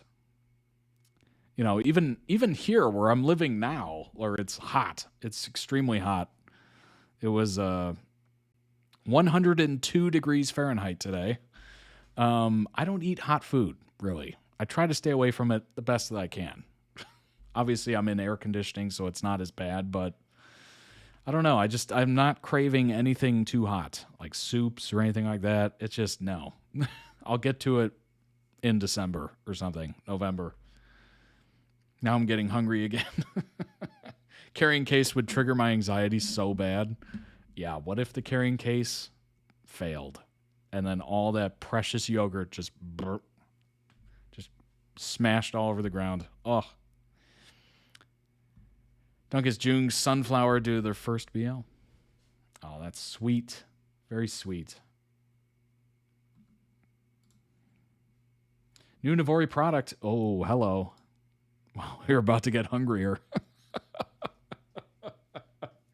Unfortunately, you're about to get hungrier. Oh.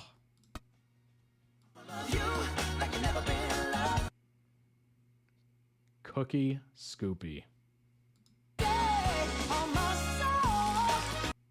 Oh, my.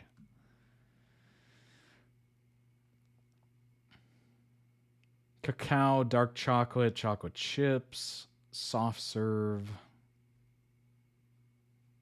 Interesting. It's available through September 2nd. Okay, that's it. I'm moving to Thailand now. Right. Right. I totally agree. Let's do it. Let's all go. Oh my gosh.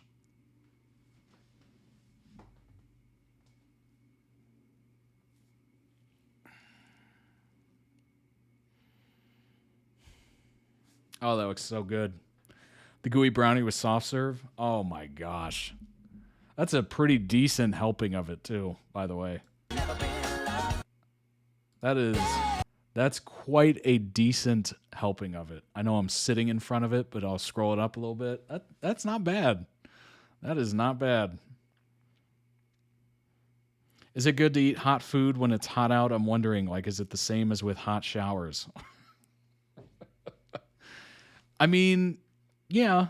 I mean, technically you could eat whatever temperature food whenever you want, right? But if I'm outside, I guess I really avoid it because I'm already hot and miserable, so I wouldn't want to add to it. I can't remember what Disney World does where it's like this dollop thing. It's like this Dole Whip or something. It's like a frozen lemony thing or banana. I have no idea what the flavor is, but Todd, I didn't know you were allowed to show corn on Twitch. Honestly, that's as close as you can get to it, frankly. In places like Vietnam, they eat hot foods in the hot weather because they believe it induces sweating, which cools you down. Interesting. My problem is I don't like to sweat, so I'm like actively fighting against that. But hey, if that's true, then, you know, live as the locals live, basically. You know, if you're traveling there. Makes sense. But yeah, no, I actively fight against sweating as much as I possibly can. I don't know. It might make me cooler, but it also is 100% chance of making me feel miserable at the same time.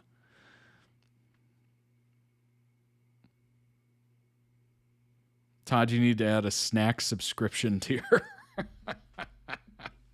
Right. Oh my gosh, a food requesting tier. Like, oh gosh. I've eaten ice cream outside at minus 25 degrees Celsius, so I guess my expertise is isn't relevant. That's fair. That's fair. I don't think I've ever done that before. Usually if it's cold out, I'm reaching for like hot. So like soups, hot cocoa even. Like that is phenomenal. Add a little peppermint schnapps in there. Ooh, just a little bit of alcohol will warm you right up. It's usually just perfect too. You know, I grew up in a place where it snowed a decent amount. So when I was out shoveling snow and whatever off the driveway or sidewalks or whatever, I'd come in. And what's weird is it's so cold out, but you have all those layers on, so you end up sweating, right? When it's cold, which is not good. That's how you get hypothermia. But yeah, just hot cocoa would just warm me completely up. It's amazing. Need to get a Navori sponsorship for the channel with product tasters. Oh, I would do that in a heartbeat. A heartbeat. The only issue I would see with that is I don't know. It would have to have so much like frozen, what is it? It's dry ice. They would need so much dry ice in the box that hopefully it's still like edible by the time it got here. But yeah, it would definitely need a lot of that. And I would happily do it. Opening day for the, oh my gosh. Siam? Paragon pop-up? I probably butchered that.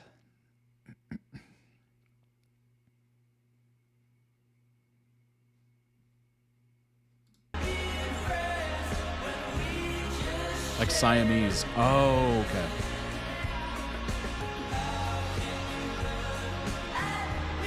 Oh my.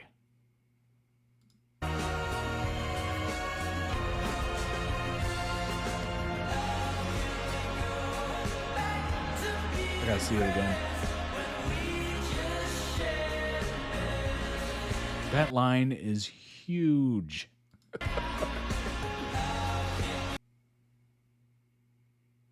Okay. That is a serious helping. I'm such a fan. I'm such a fan. I love it. I love it. Holy moly.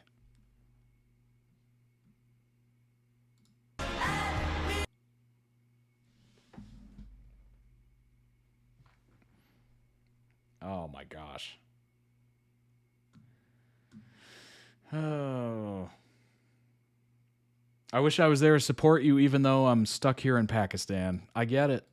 I get it. I am nowhere near Thailand.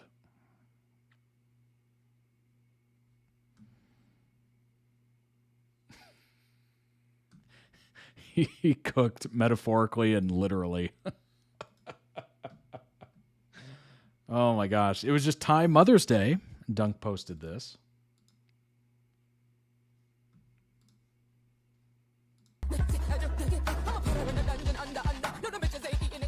มีของมาให้เปิดนะอันนี้สับใจเลยถึงจะเป็นลูกที่แย่แต่ก็ขอตังค์แม่แค่คนเดียวนะ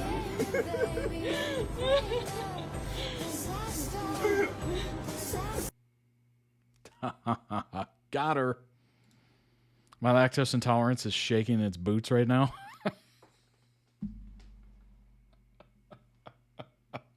Now that is funny. Oh my gosh. Gives his own food, right? That is hilarious. That is... You know what, though? If I owned something like that, literally every gift I had to give would be that.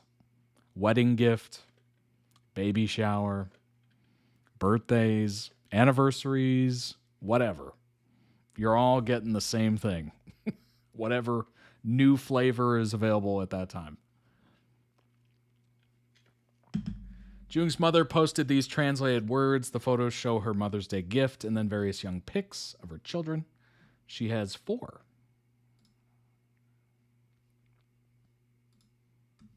We can't zoom in. We will deal with it. Mother's Day, honestly, May never expected my son to have to buy May anything. Because Joong has already given May everything. Joong and May aren't really the type to say a lot of sweet or sentimental things. We're not very good at putting it into words, but in our hearts, there's 10 billion words worth of love and concern. But, oh, this is the year my son actually bought me the shoes I've had my eyes on.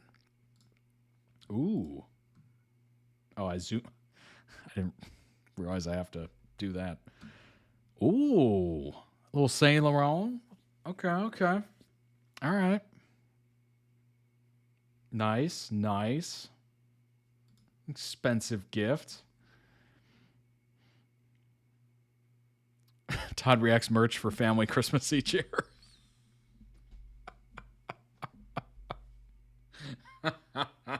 You know what? I think you just gave me a plan for this year. I think you just did. Yep. I know they're not watching, so I can say it. They're definitely, yes. That makes it sound so corporate. Mother's Day in Thai used to be spring, like most of the world, but they changed it to align with the birthday of the former queen, as she was seen as the mother of Thailand. Interesting.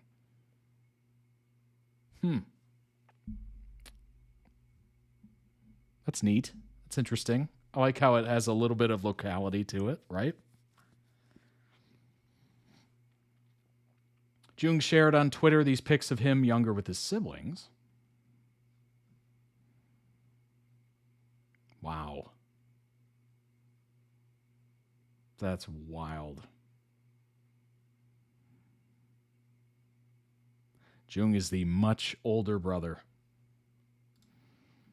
GMMTV had a fan fest event in Macau with many artists. Rewrite the Stars, We Still Met. Oh, I gotta go back to the beginning. Nobody look. Okay, starting at the beginning. Wow, that's a nice one.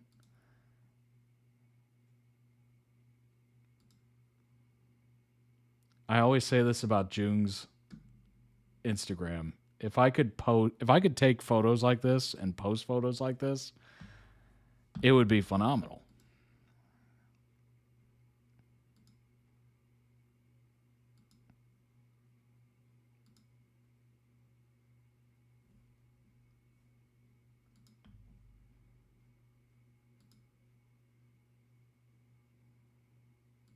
Dude's got such a creative eye. It's kind of crazy.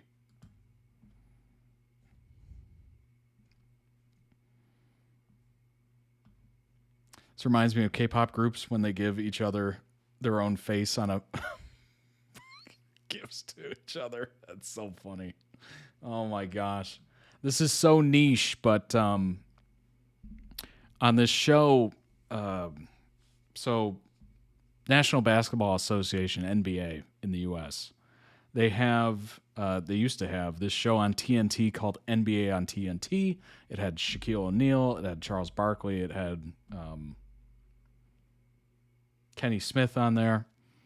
And they would each give each other during the Christmas episode, or they did basketball games on Christmas Day. So they would give each other presents, basically.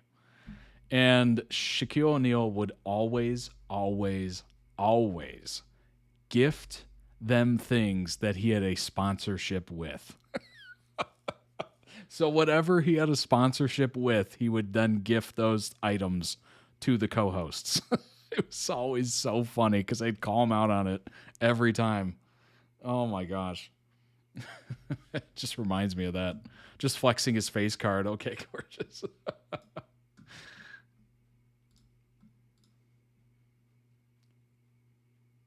Okay. So, this doesn't really, I don't think we really need to give a warning over this, but apparently there were some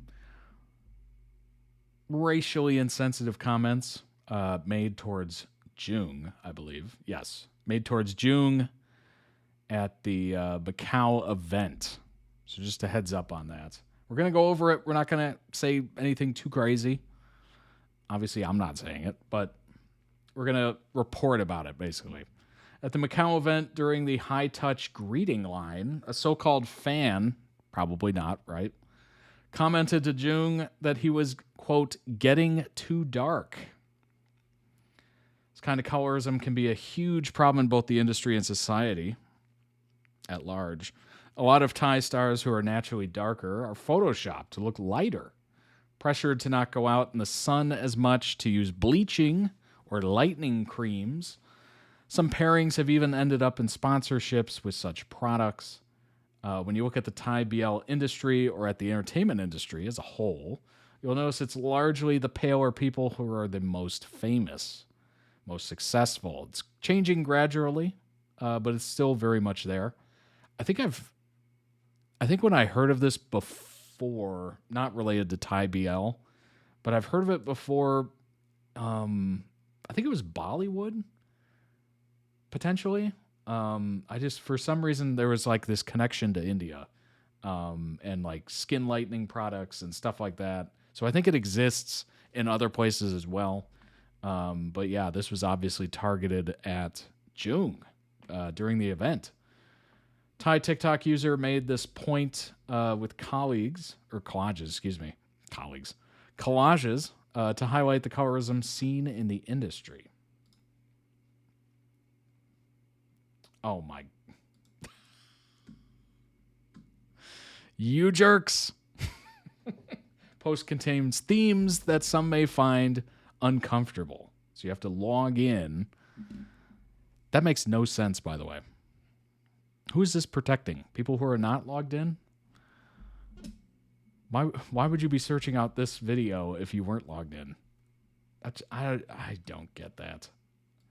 I don't understand it. It's a cultural issue, not just exclusive to Thailand. Some people, some Southeast Asian people, are darker than others.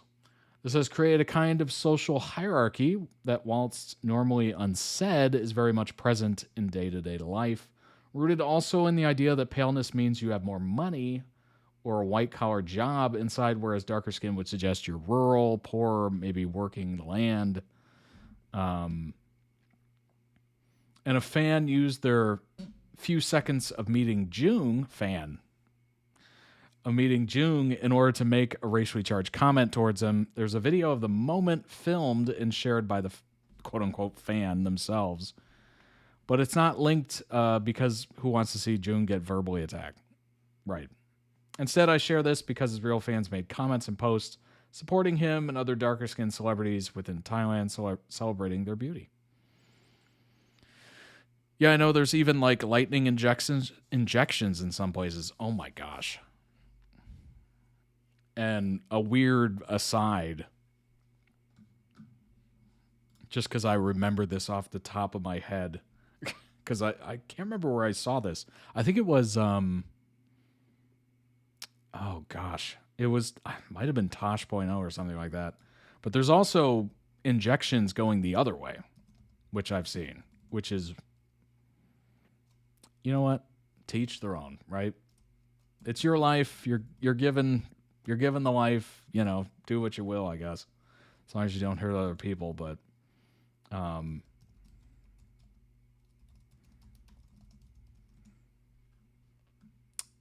gosh, what is her name? I saw her on a British show too. Well, I don't want to show that photo. Oh my gosh. Let's go ahead and zoom in a bit, shall we? There's also this one where it goes the other way. And this woman, I think she's British, is getting tanning injections to look. This is the before. This is the after. You can kind of take your own conclusions from that. That's what it reminded me of. The kind of opposite of lightning products. It's, you know, it's pretty crazy. It's pretty crazy. It is what it is. It is what it is. You want to live your life like that? Hey, more power to you, I guess. This happens in K-pop too. I think about idols from Australia and K-pop groups, for example, that are dramatically lightened and forced to stay out of the sun to meet the image. I feel like it's changing in Korea, but internationally audiences still find it jarring to see the whitewashing. Yeah, I heard about that. The idea that having darker skin means you work outside in the sun all day, which translates to you being lower class. It's horrible. The injections have big health risks. Oh yeah, I'm sure. I'm sure they do. Like, there's no way that's like completely healthy. Either way. I've seen her before. Yeah. Yeah. Yeah, I can't remember where I saw her before, but it was on like a bunch of different things. Thailand's very big on colorism. It's still very active. It's unfortunate. Countless celebratory TikToks, tweets, etc. like this. We'll check those out.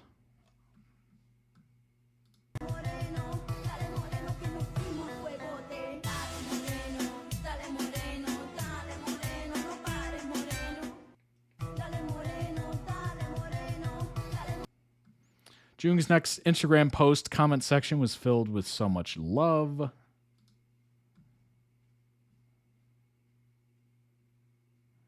Boyfriendable.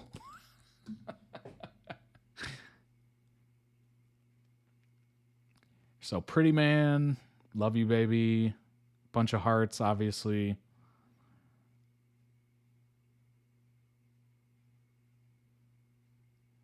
Tons of hearts. This is all one person. Oh my gosh. How is that not marked spam? Oh my god. And then they have an alt account. Okay, that's crazy.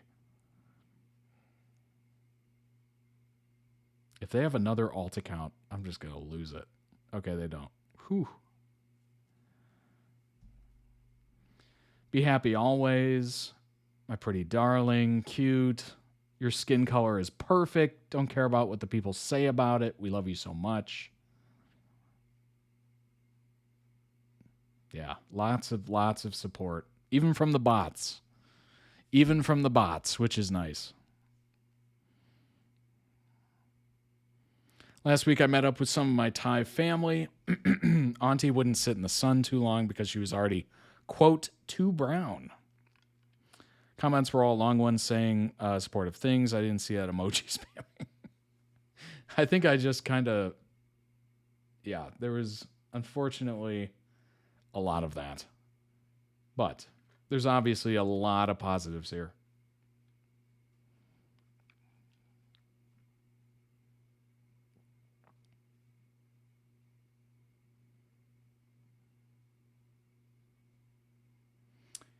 I'm assuming this is something about you have a beautiful tan or something. I don't know. People need to let their melanin levels be. Again, I guess if you're, you're willing to put your body through injections like that, it is what it is, right? I kind of see it as plastic surgery. If you want to go for it and you have the means and it doesn't hurt anybody else, why not? Why not? It's always seemed absurd to me how Western people risk skin cancer trying to get dark for the aesthetic, and Eastern populations risk their health bleaching and whitening their skin for the aesthetic. Isn't that hilariously ironic? Oh, man. Oh, man. Have you ever...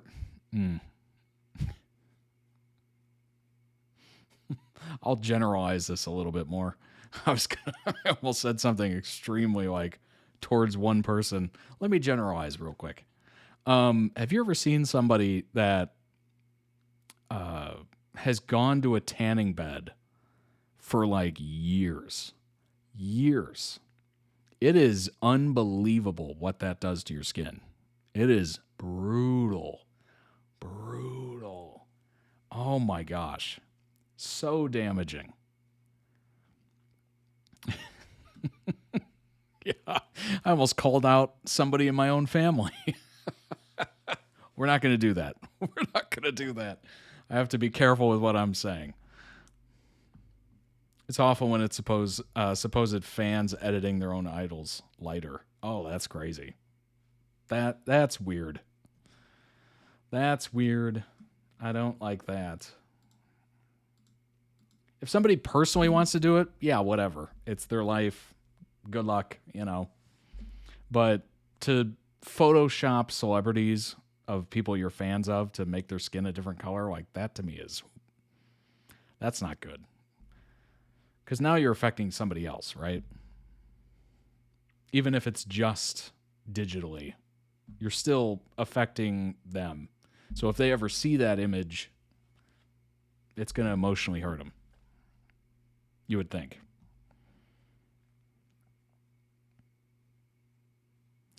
Dunk is already extremely white, but people edit him gray white?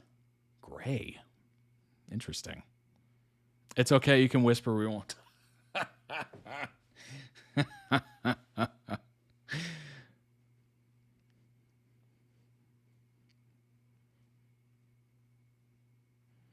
Stray Kids had this problem with brands whitening them and altering their appearance in ads. Jeez. Nobody's ever good enough, huh? Nobody's ever good enough. It's crazy. In fact, just after the incident, Joong posted this to his fan channel on Instagram, dealing with the incident with his usual snark. Why are you so dark, Joong? And that's why I love him. I'm going to sunbathing.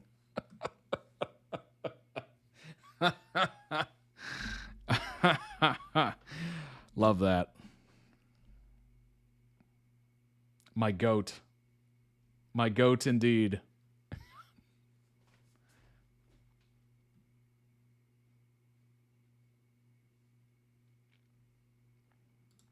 That's funny. As soon as he gave this statement,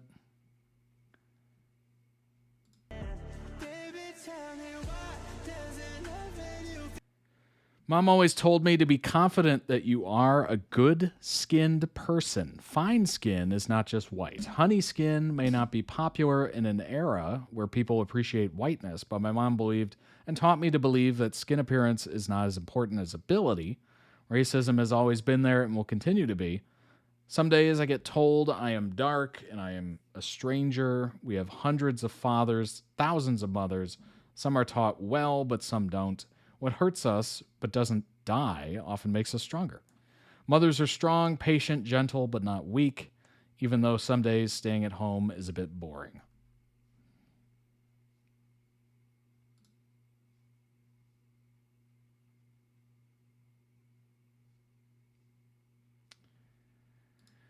Yeah, that's crazy. Reason 5 billion why not to trust AI. This was shared on the Todd Reacts Discord by Olivia Spot the Problem. Okay. Put me on the spot here. Joong in Black. Thai actor and singer Joong, okay, is frequently seen sporting black glasses. Look has become a signature style. Wait a minute. What?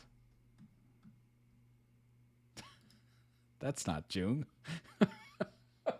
That's not Joong. Oh my gosh. That's crazy. And what's weird is, wait, is that, it says it sourced it from Joong's Instagram account, which is weird. But yeah, no, that is not correct. That is incorrect. That's wild. The difference in official pictures versus like an unedited fan cam is so crazy in both Thai BL and K-pop industries. That is unfortunate. All right. Oh boy. That is really sad, honestly. In all accounts, whether it's the person saying it or, you know, the person that unfortunately feels like they have to do it. You know, if they choose to do it, I mean, I guess whatever, you know. If they choose to go that route, it is what it is, but obviously it would be ideal if they didn't feel like they had to do that. And obviously the person who said that at the fan meet is not a fan, and they're literally just garbage. Sorry. Sorry. That's a little mean, but they're an awful person for saying that. Like, there is no complimentary way of saying that. Like, there's no compliment hidden in there. Like, it is a backhanded, front-handed smack to the face. Like, there's nothing positive about that statement. Yeah, that's weird. All right, Jace, thanks for being here. I appreciate it. Appreciate the links and everything. Shout out to all the wonderful, wonderful mods that put this information all together. I appreciate it greatly. Let's go ahead and round the corner to the Dan and Phil show. Back-to-back Dan and Phil. This is the Huffington Post interview posted 10 years ago. My gosh. When we're talking about Dan and Phil, we're talking in decades. We're talking in decades. My request, 2 great vids. The interview gives you a glimpse into what their life was like at the height of their careers in 15 and 16 on the First World Tour. And the gaming vid is their newest gaming series and one of my favorite vids of them ever. Well, I'm glad. This will be very interesting.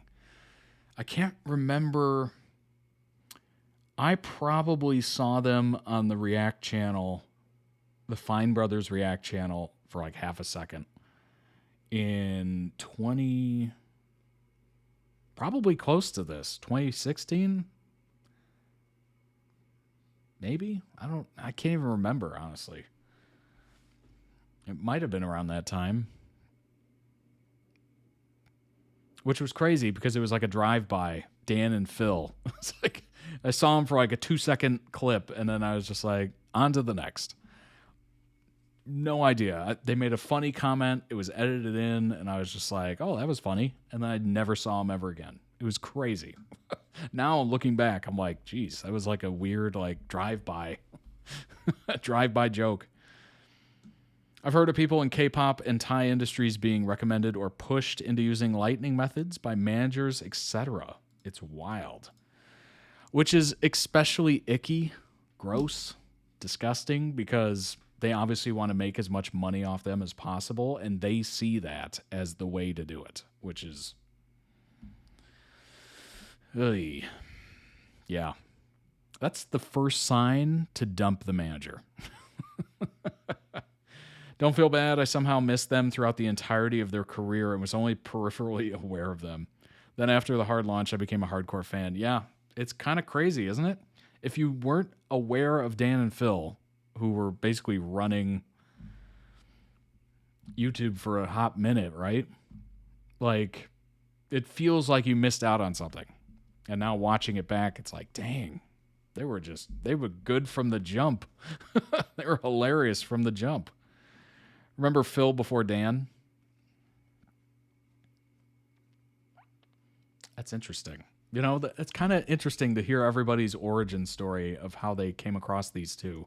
Whether it was Phil first, or it was Dan, or maybe it was like a gaming video, or maybe it was just the coming out video, or maybe it was, you know, something random. Maybe it was Dystopian Daily. Maybe it was, who knows? Like, it's always kind of interesting to hear people's like starting points. I like this interviewer. A lot of times, especially at that point, interviewers would be condescending towards YouTubers because people still didn't believe it could be a job. True. Very true. Yes. Especially other people in like the entertainment world, just so dismissive. And now all of a sudden you have like celebrities with YouTube channels and you're just like, oh, okay. You heard the money's good and you want to cash in. Okay. All right. Or someone, you know, one of their managers told them to do it. It's always so funny to me that the OG Amazing Phil subscribers just saw this random guy enter Phil's videos and never left. That is funny. That is incredibly funny. And I've said before, like, it would be so interesting to talk to someone who was an amazing fan, just fanatic, right? Fanatic. And then all of a sudden, Dan came into the picture and they're like, I don't like this anymore. And just left. Like, that to me is stunning. Like, I know those people probably exist. They're probably not a ton of them.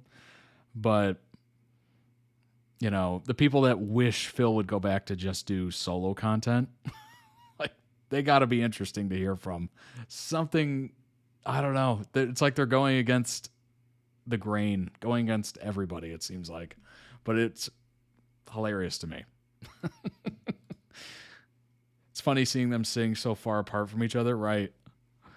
Discovered Amazing Phil through the fan-made music video Lonely Day. Interesting. That's a cool way to discover. I like that. Dan and Phil, Huffington Post, 10 years ago. You're watching HuffPost Live. I'm Alex Miranda. YouTube fanatics Hello, know Alex. them on their I'm own Todd. as Dan is Not on Fire and Amazing Phil. And together as Dan and Phil Games, now the internet stars Dan Howell and Phil Lester have a new co-creation, the book, The Amazing Book is Not on Fire, which takes a look inside the world of Dan and Phil. And I am thrilled that they're joining me now. The title for this book is so clever. I love it. It's a Thank you. perfect combination of both of your identities. Literally, it's the combination of both of We our were just like, identities. let's take those two names, With smash them the together. and book added in. Yeah, that's all it was. So, a book. It is Just two bros sitting on the couch, 5 feet apart.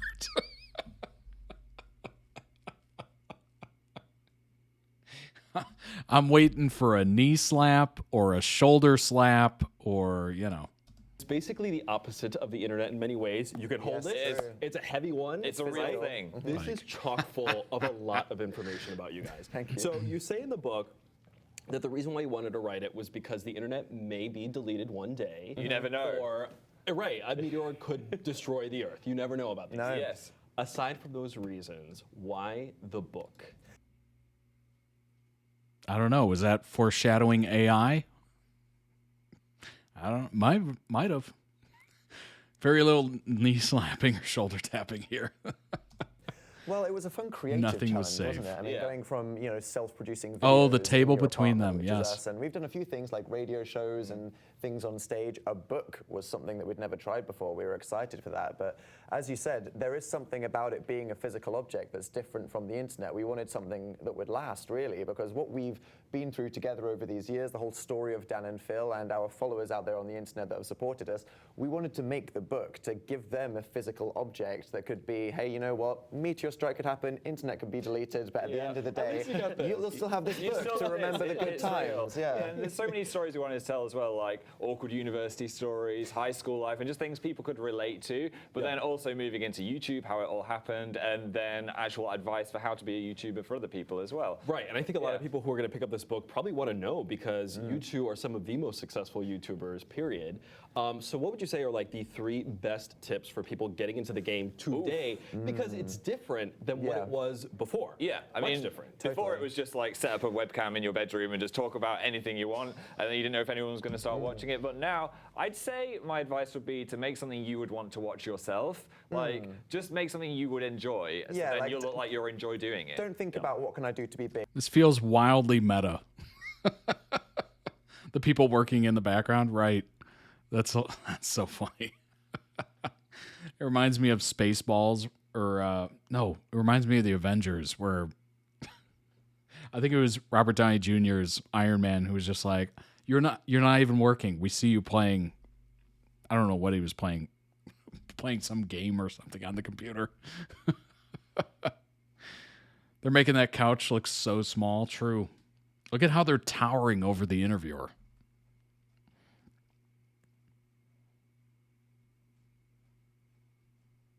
Watching him be so stiff and polished is like watching Dan and Phyllis robots. Big. Think about what do I care about? What am I passionate about? Are you a cook? Are you a vlogger? A sketch comedian? A filmmaker? About pandas? Honestly, whatever your passion is, and if you want to get on YouTube, that's what you should follow. What should you not do, though? What you should, I think you should plan it a little bit in your head before you switch the camera on. Most people's first video blog is, hi, so don't really know what I'm saying, just kind of talking right now, which was literally Phil's first video. Yeah, and I think... I know, I watched that was my first video. The webcam was black and white. It was. So it's tragic. It's always worth having it. And also have a play with some editing software as well, and cut out all the bits where you're like, which is what I didn't do in my first video. The quality of content has come so far in the last 5 years. In your first video, you actually say that you always wanted to start Now it's come even shooting further. Like, now to get into the game, it's like, oh my gosh, you're going up against like Mr. Beast with like millions of dollars worth of production. You're going against obviously companies at this point. Like, it is a lot. It's kind of crazy. Videos, but you didn't have the confidence to do it. So looking back, But I think there's still that niche there that enjoys kind of. Oh my gosh! Oh god, that annotation. Back on this, what do you think when you see yourself back in what year was this? That was 2009 that started, way back when, and that's just crazy. It is funny because for years I was just a fan that watched YouTube videos. I just loved the YouTube community. I was obsessed with spending all my time on YouTube, but I never felt like I could do it. I was like, no, there's all these big YouTubers like Charlie is so cool, like, and even this amazing Phil guy, you know, they're YouTubers that have this big audience. I don't think I could ever do it. And then one day, you know, I jumped in, I tried it, and it worked out. So anyone out there that's, you know, it's the old cheesy thing, is, you know, just don't be afraid. Follow your dreams, because, you know, even if it flops, you might try and it works out. That's worth going for. I mean, that was better than my first video. I will say it was. Was it? I don't know. Editing. Yours was less embarrassing, though. Yours was less embarrassing. Oh my God! Check that out. Oh no! I look like a fetus. Much like people that kind of like move to LA and start to get California accents. Phil's voice is now very London sounding, but in this video, he sounds like the northern people. If you watch Game of Thrones, I sound like one of the Starks, definitely. You know, the wildlings north of the wall, that's Phil's family. Yes, but the followers and the subscribers, I'm going to say describers, the subscribers love you anyway, and we have a recorded question from one of them, Fancy Lions. Take a look. Amazing. Hi, Dan and Phil. How was it like writing the book? All right, which one of you is Fancy Lions? Fess up. Fess up. Step forward. Book. Did you have fun, and was it kind of complicated? Complicated. Yeah, it was really complicated. Like we had so many ideas was the problem. I think we had about 400 different ideas. We had 3 books worth of ideas. You might try and end up with an amazing career partner for all 16. into a book, and it was like, I wanted to say murdering my pets. It wasn't like murdering my pets. What do they say? Kill your darlings. Yeah. That's the phrase, isn't it? You know? That's the you phrase. can only fit so much in the book. It was struggling to let go, wasn't it? So yeah, just to get it all together, and then we were actually sat in the same apartment but in different rooms on Skype to each other. Like we had a system. We had a system. Phil was in the office. I was in the bedroom. So I was like, I'm writing this bit. And we had I had like a FaceTime open on a tablet, and I was just like, Phil, make me a coffee while I was sat there typing. That was our lives for 2 months. That's so internet of you. It is. It was. Yeah. But something else we do is we just record conversations that we'd have. Hey, you're not working back there. I saw you. I saw you turn around. That's so internet of you. It is. Right? Yeah. But something else we do is we just record.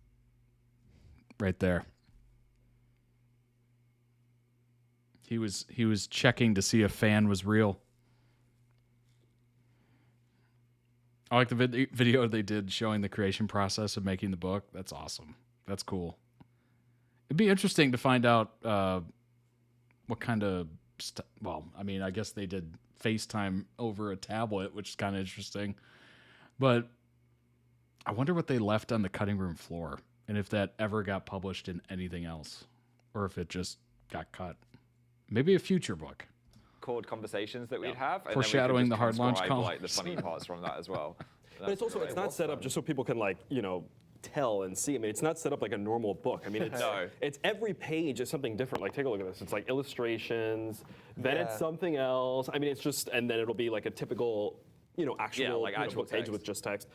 So the time and effort that must have gone into just figuring out each I mean, page. honestly, because we suggested, we worked with an incredible designer called Dave Brown, who worked for a comedy duo called The Mighty Boosh, and he was incredible. Like, the book is beautiful, as I'm sure you can see. It's a work of art, but we had to come up with not just the words that were going in them and the ideas what we wanted to write about, but also what the pages would look like. What would it all look like? It got to a point where we'd finished all the writing, and we were like, so there we go, we've written the book, and we were like, oh, now we have to design the book. Oh my gosh. What's all this stuff gonna Why be? did we make it all color? So I asked my mum to like go through the attic and look through all the stuff from my childhood and see if there's anything funny. She actually found my teenage diary, which is now in the book as well. I was like, should I do anything with this? I was like, okay, I'm just going to put it in the book. So is there anywhere that you specifically did not want to go to? Because you actually do talk about.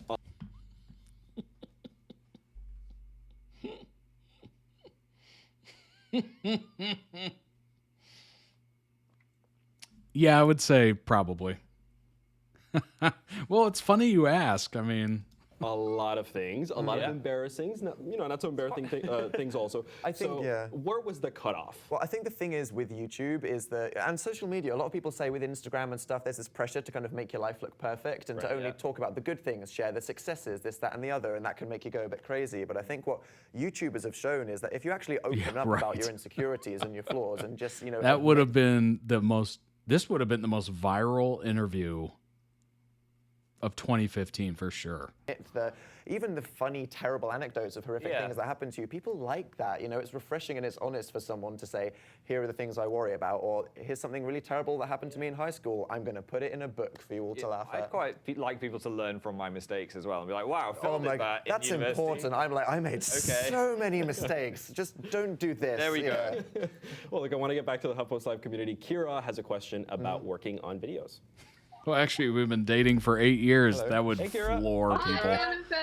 Hello. Hi. Nice flower crown. Thanks. The Tyler Oakley above the Dan and Phil. First off, I just wanted to say your videos inspire me a lot, and I met one of my best friends through you both. I never really got to say thank you for being so wonderful. So thanks for that. Thank you. And my question to you is, what is one of the hardest or longest videos you've had to edit, and how did you stay motivated while doing so? Ooh, that is a good question. First of all, I'm so happy that you've made a friend through our videos. That's one of the things that makes one of the nicest things. Me feel the happiest if someone's like, I made friends or I got more confidence through watching the videos. I'm like, oh, that's I'm doing something right. That's good. Even if I think I'm terrible, that's something good's happened. We both made a video called The Tour of Our Brains, which is one that I started. Jesus. And that was a really intense video process because it involved a lot of editing and post-production, and it was basically taking a tour of what's inside my mind. Using an actual cardboard brain. Neither of us are artistic or that handy, so actually crafting a cardboard brain was impressive. But then the idea of actually editing it together, it was like a marvel. I spent like 3 weeks making it. It was all on green screen.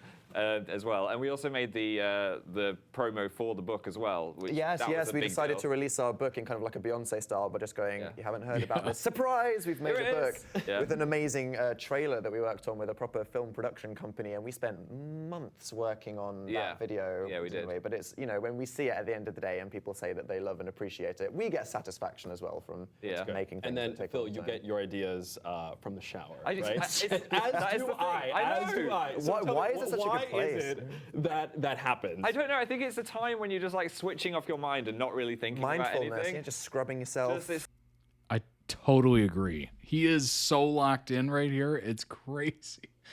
Dan is too. Like, they are very good at being interviewed. Like, that is, watching their original content and whatnot, you'd be like, oh, I don't know about interviews, but I mean, they nail it.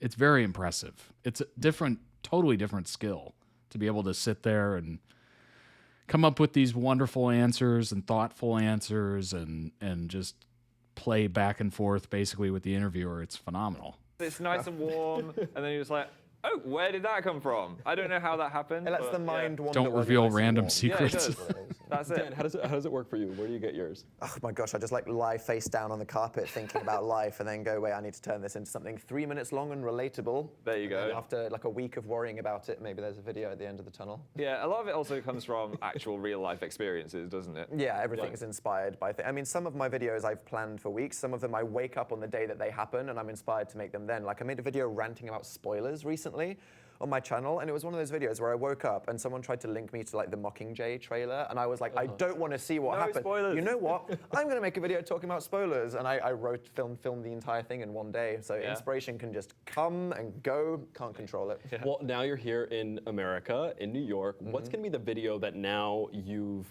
come to mind with after today you've been gallivanting across the city? Yeah. So what will be the next thing? I don't know. Well, so far it could be about my waffle addiction because first thing You don't understand. Phil has a problem. I do. I've got he has a real problem. Intervention. Got to the hotel, got the biggest waffle I could find. It was bigger than maple Phil's syrup. head. It was. So large. Yeah. So I was saying that my blood is now maple syrup instead of blood. Phil uses anything as an excuse to have waffles. Yeah. Which maybe is how we should all be living our lives, to be honest. Less self-control, more waffles. So maybe that. Yeah. Or maybe a donut tour of New York. I'd like to film that. Yeah, that's the Yeah, being quick on your feet helps so much. So much. I'm sure you've all seen interviews of whoever celebrity. We don't have to go over names, but I've seen some interviews of celebrities where it's either a talk show or something like that where they have nothing to contribute. Like it's like pulling teeth, like bad. And you're just sitting there like, dang, they're not able to hold the conversation at all. Like they can't come up with anything. They're not saying anything. It's awkward at best. Like clearly that's not going to happen to them. Next Dan and You Phil should video. do that. That's actually a great thing. Well, Amy Allen also has a question about the intent of your guys' videos. Take a look. Right. Hi Dan, hi Phil. So I've been subscribed to you both since around 2011 and watching you probably since 2013. Over the last couple of years, I've been suffering from depression, and last year in particular was really hard for me. Fortunately, your videos in particular have helped me greatly whenever I'm down and upset and I'm actually falling into recovery. My question for you is, how do you both feel knowing that your videos actually help people, and was it ever your intention to do so? Oh, well, thank you, Amy. That means Firstly, it's very important to hear that you're doing better. Yes, I mean, that's one of the best definitely. things we can hear. At the start, it wasn't really the intention. It's never an intention. I mean, no one that started YouTube intended for literally any of it to happen. Yeah, but I just think if it does help people in that way, then that's just a fantastic thing, and I think it's something we should just keep doing. Because even by being entertaining, you can lighten up someone's day. But then when we hear that, by sharing, our insecurities and things that we worry about, and saying that it's, it's okay to not be cool like all the people in high school that, you think you feel too much pressure to stand up to, we kind of realize that no matter how average any of these people on the internet might feel about themselves as YouTubers, just by saying things that other people can relate to, you can have a real kind of positive effect on people out there. Yeah, and that's really good. The message I'm trying to put out there is it's okay to be a little bit weird. I mean, you don't have to be perfect. Exactly. Like weird is the new cool, though. Yeah, I mean it is. Yeah, I think that times are improving. Like, oh my gosh, like Amen, Phil. Be slightly Amen. easier now than it was 5 years ago. It's still traumatic, but like we said from the last person that asked a question, that found a friend through watching our videos. That's what it's all about. Well,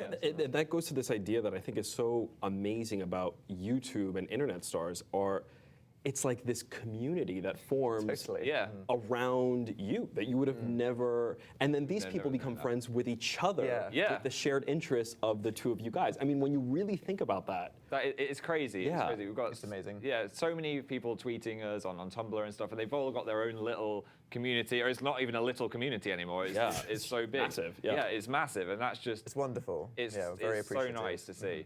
That's incredible. We also have your fans chiming in on Periscope, and one of the questions is, what are some of your personal favorite YouTubers to watch?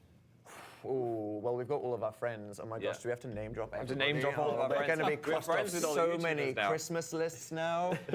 I mean, it's the thing that you said, though, is that it's a big community. And the thing is, like, the whole YouTuber community is a big community. So it's kind of weird. I suppose you don't have this in that many other entertainment, like, circles in a way. But all the YouTubers are friends. We see each other all the time. Yeah, I mean, I was always a fan of Natalie Tran, Community Channel. Yeah, she was from great. Australia. She was hilarious. Smosh, I started watching Smosh before I even made Smosh, videos, they were and one of they're the first still channels at it. I watched back in the day. Yeah, wow, they were the pioneers of YouTube. And What's crazy to me is we're going to be in one of their videos coming up, I think, this week. So if you told I Phil used to of the buy past, Smosh merchandise, you had Smosh merchandise, did. and we're going to be in their videos. So that's a thing as well. Yeah, but there's so many good creators out there now. It's like we have a friend called Paper Lilies, and even Phil was one of the people that inspired me to start watching videos back in the day, as everyone knows. Yeah. So, yeah, it's good. You know what? I want to bring something up, though, because I've been hearing more and more about this as of late, where the internet...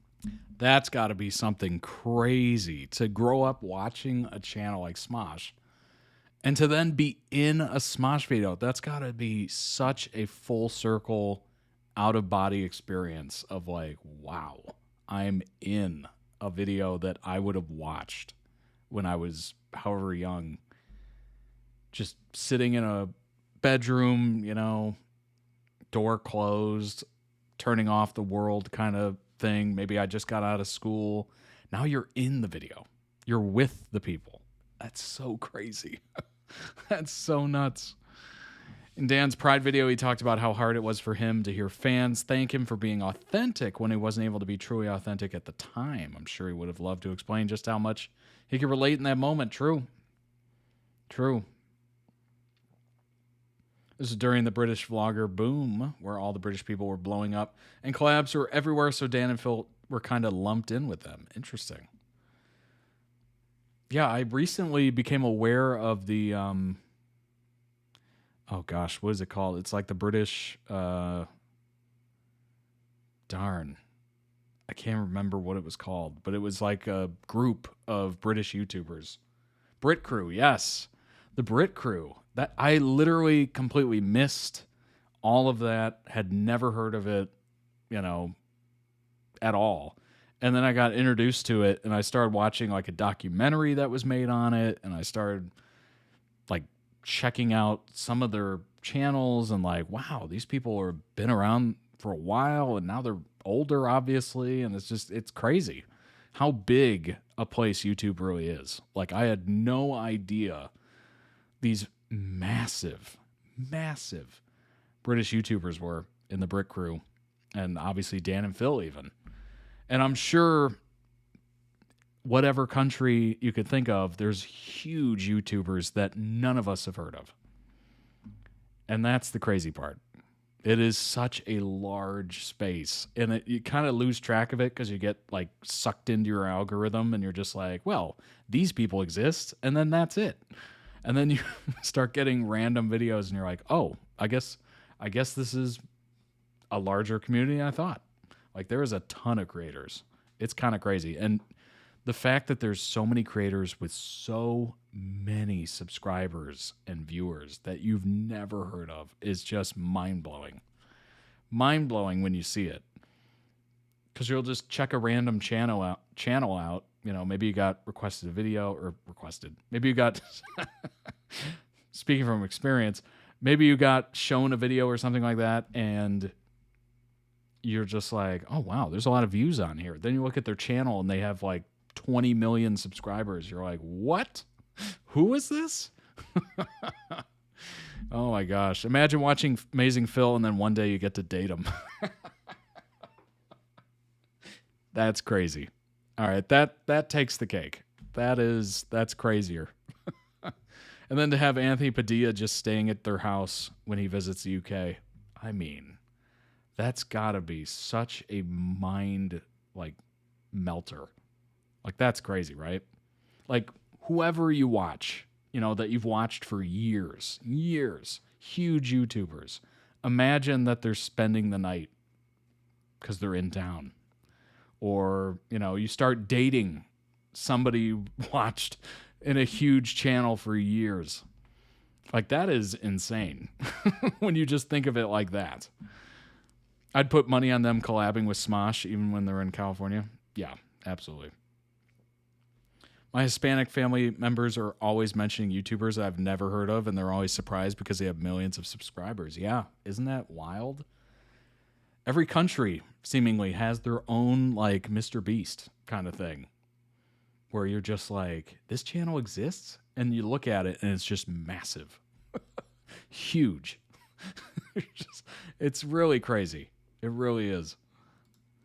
And the internet stars are starting to act a little bit like Hollywood was back in the day, with friendships and relationships that are quite convenient to branding. Right?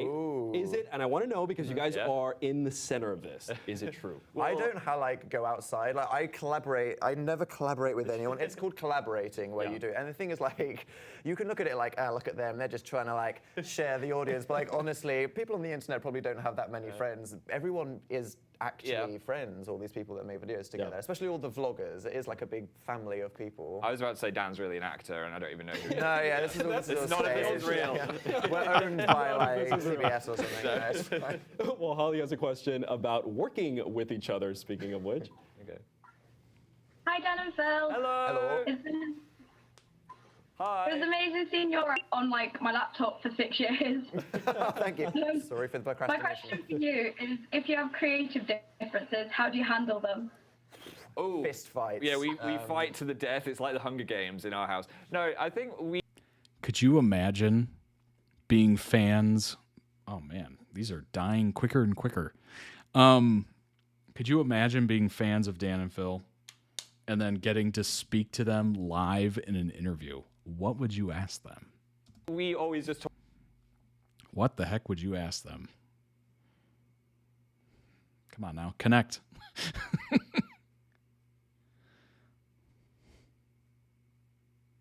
We'll go back just a little bit. Handle them.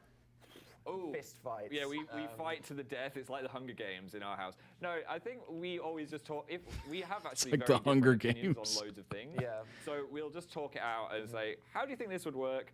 And then we'll usually come to some kind of compromise. We always come to some kind of compromise, but we always think that, like, it's a good compromise where there's probably are flaws in what I see and flaws in what Phil see, and usually we just kind of pick away the things that are good and we meet with the best thing in the middle. I always show Phil my videos before, and I'm like, this is a great video. Tell me this is a great video. And Phil's like, that minute is boring. You need to edit it out. And I'm like, It's good to be how could you do that to me? Stamp.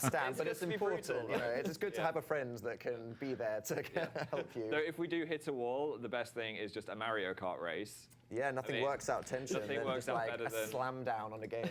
No, I can hear them just fine. It sounds, the audio quality is just horrendous, but I can hear them just fine. It doesn't sound like it's, good quality to it. Mario Kart Smackdown. We also have a recorded video question from Priscilla and Bruna. Take a look. Hi, we're Priscilla and Bruna, and we're from Brazil. And we are roommates like you. And for a couple of years ago, we saw the I Am a Mess Then video. And we would like to ask you, Historically accurate audio. clean up your house, like both of you together or not? Because we are such a mess. We had dishes to do. We all those stuff, and it's so hard. So we really want to know, how do you clean it? Yes, tell us, please. Wow. I mean, during the writing of the book, it got bad. It was bad. It got so bad. I was work together and live together. Yeah, that is hard. Yeah, I mean, Dan's got this problem.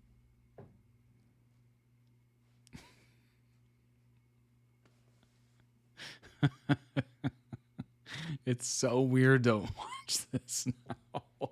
Knowing what we know, we're living in the year 2026, and we're watching 2015. Where if he sees anything, like a piece of paper, it could be my passport, he'll just like drop it behind a drawer. If I'm like overwhelmed, I'm like, I can't. The interviewer's deal with becoming you right fan now, immediately. So I'm gonna like do this, and now you don't exist. Problem solved. There you go. Yeah. I mean, I'm okay. Like the whole house is actually quite clean, but then you go in my room and it is like my wardrobe has exploded everywhere. It's incredible. So that's the problem. I don't think we can help you with cleaning. Phil leaves his socks on like the table in our living room. That is the number one thing. I do that too. I come in and I'm like, I've had a long day. I've just, I've had enough. I just need to, have a moment. And there's socks on the table. Sometimes your feet get hot. It's one of the things, and I'm like, Phil, I just can't right now.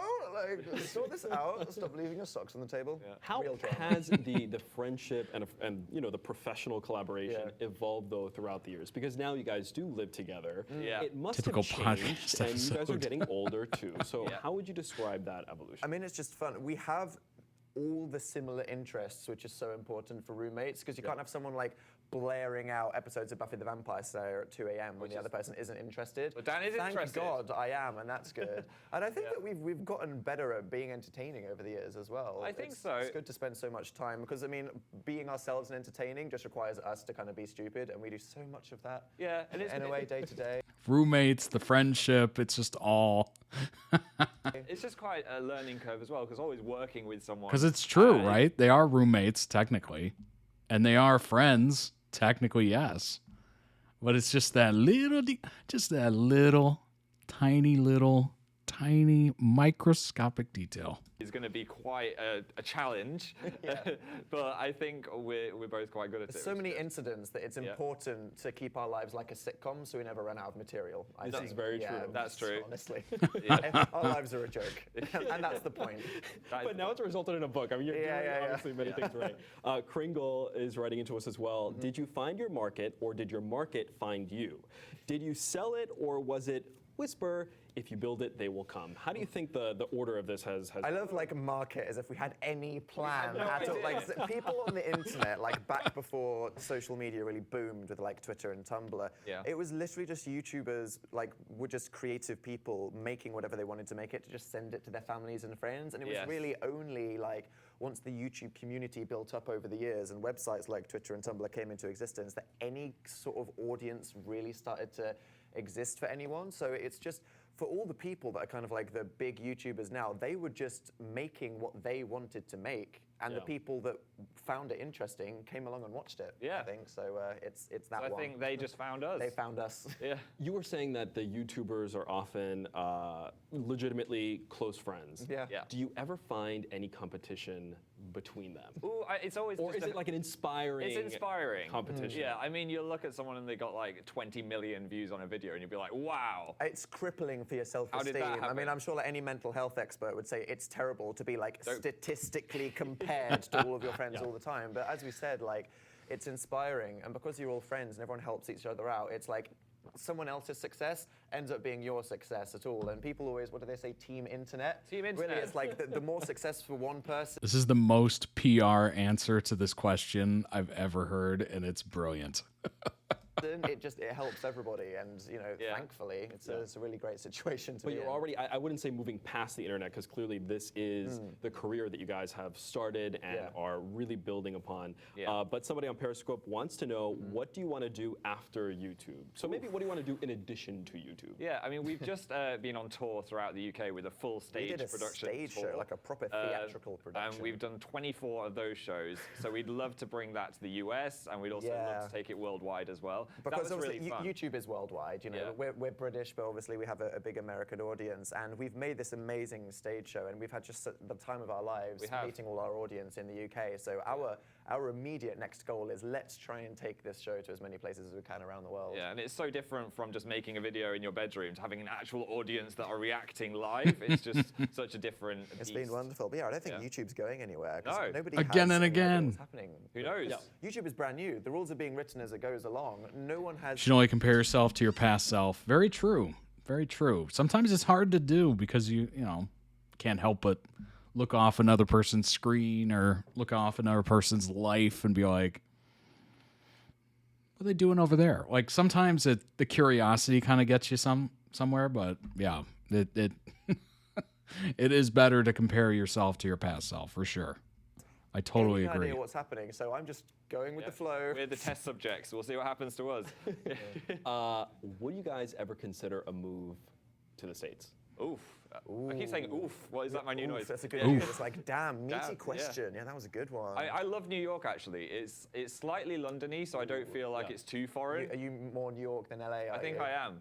but that all the YouTubers are in LA. Are in LA, so you have to go. It's like everyone we know is like, I didn't want to move from New York to LA, but I had to, and now I'm really sad. But I don't know. I mean, the thing is with the internet is you could live in Antarctica and still be a YouTuber, and I think There's that's a channel for you. Yeah. Oh my gosh. Dan versus you would Polar vlog Bears. with penguins. Yeah. My daily life in Antarctica. I'd watch that for sure. That hasn't happened yet, so I think that's the thing. You could live wherever you want, which is the joy of being able to create but stuff no, I don't online. think I'd leave.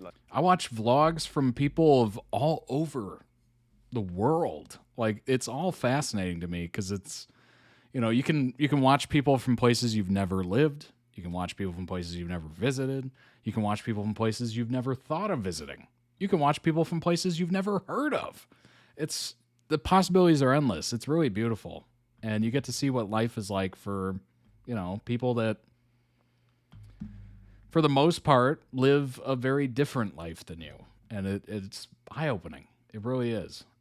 And it's beautiful. I love doing that pretty regularly, actually, where it kind of puts me in touch with how other people are living and, kind of, I don't know. It just gives me a better sense of humanity, frankly, than just constantly watching like pre-done content and, professionally done content, just tapping into what people's day-to-days are like. It's very interesting.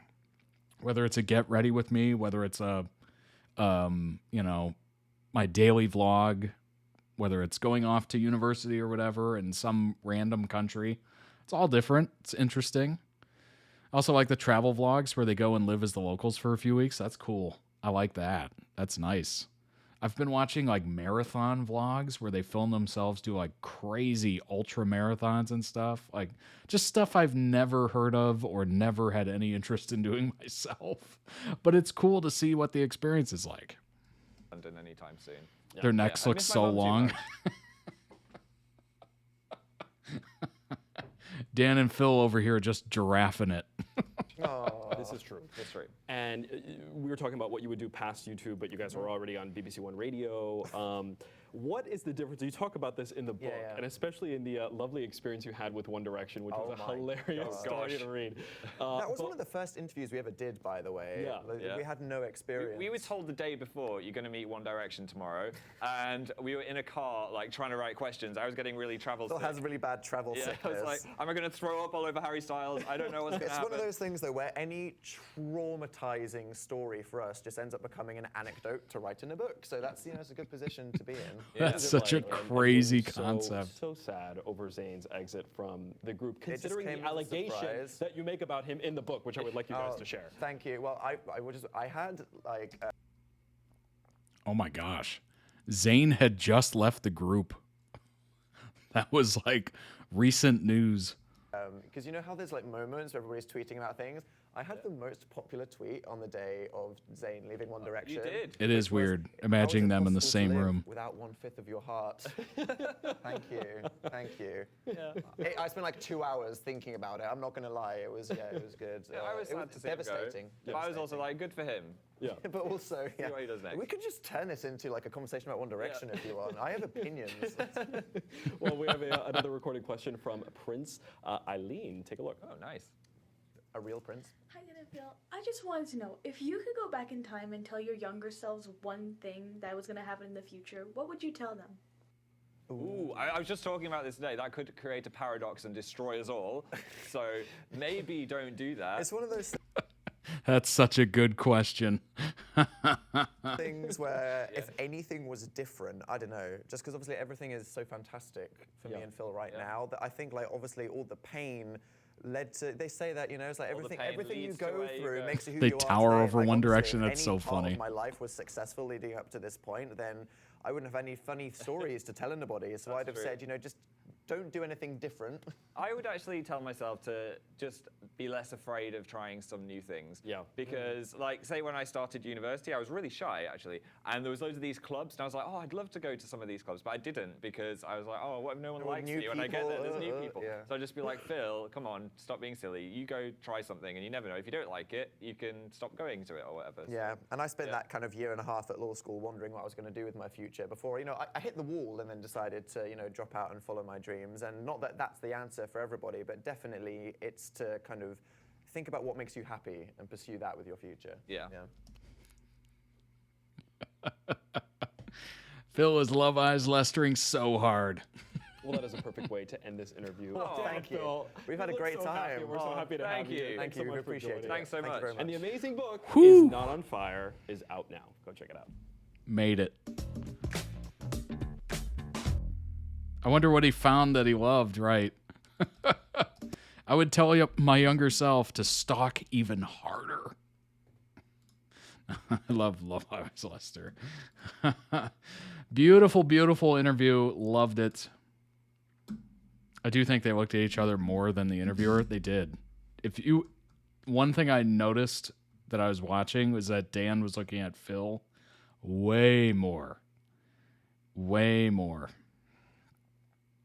than the interviewer.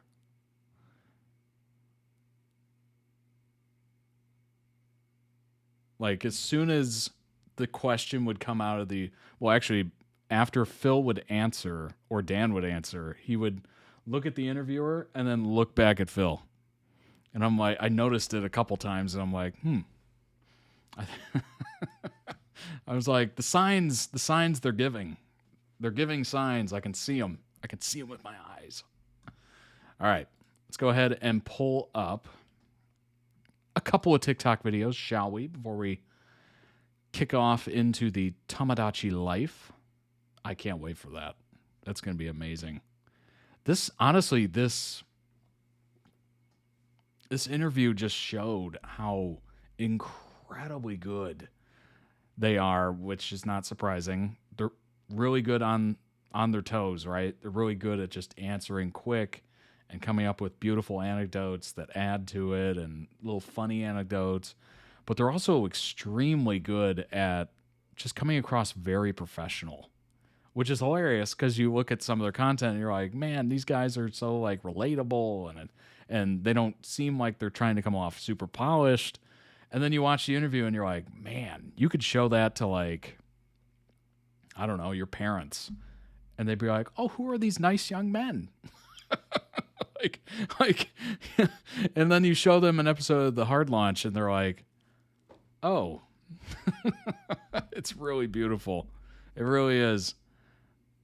You got to know when to turn it on, and they handle it well. It's a good thing Todd didn't find them sooner. He would have been the ultimate fanship. Oh my gosh. I wonder if I would have been that person that people would negatively talk about. Like, leave them alone. Leave them alone. Let them live their lives. They're only unprofessional with each other. I was listening to you during my everything shower, and I think your AirPods quit for my sake so I could get here before you started it.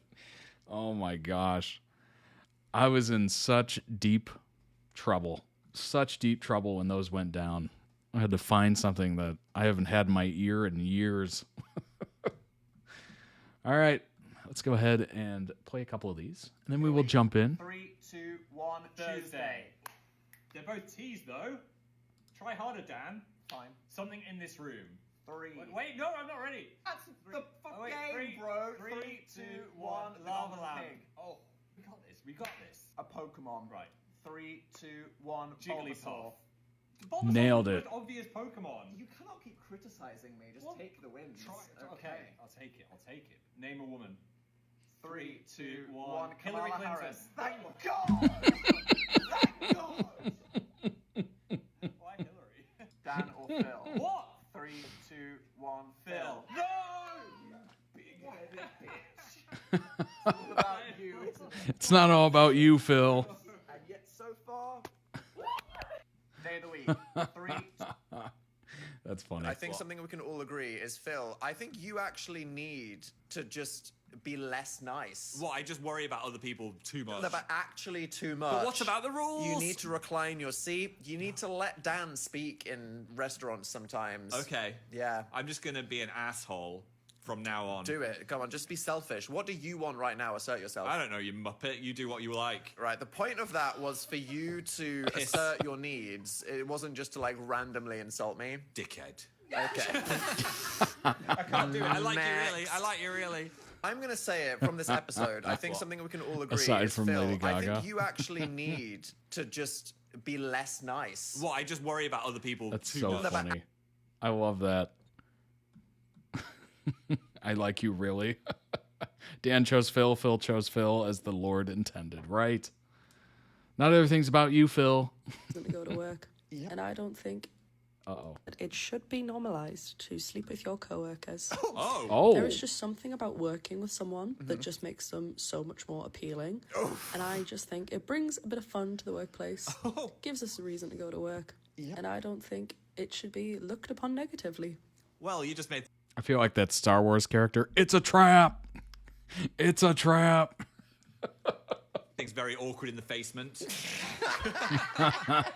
Wow. It's when you're sat and you're thinking, God, I see this person every day. Yeah. People say that you just shouldn't do that, and it would really fuck everything up. That's why you get together and then start a business together. Yeah, exactly. That's how it and works. then buy a property, but without being married. Yeah. Yeah. Love yeah. that. You're covering all the bases, maximum risk, maximum thrill. Life is short. So fuck the people that you're sat next to and worry about it tomorrow when your whole life comes crumbling down.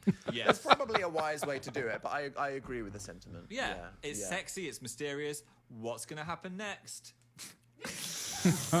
You found me more attractive since we've had a regular work schedule together. Look at me, I'm in my stripes, I'm all business-like.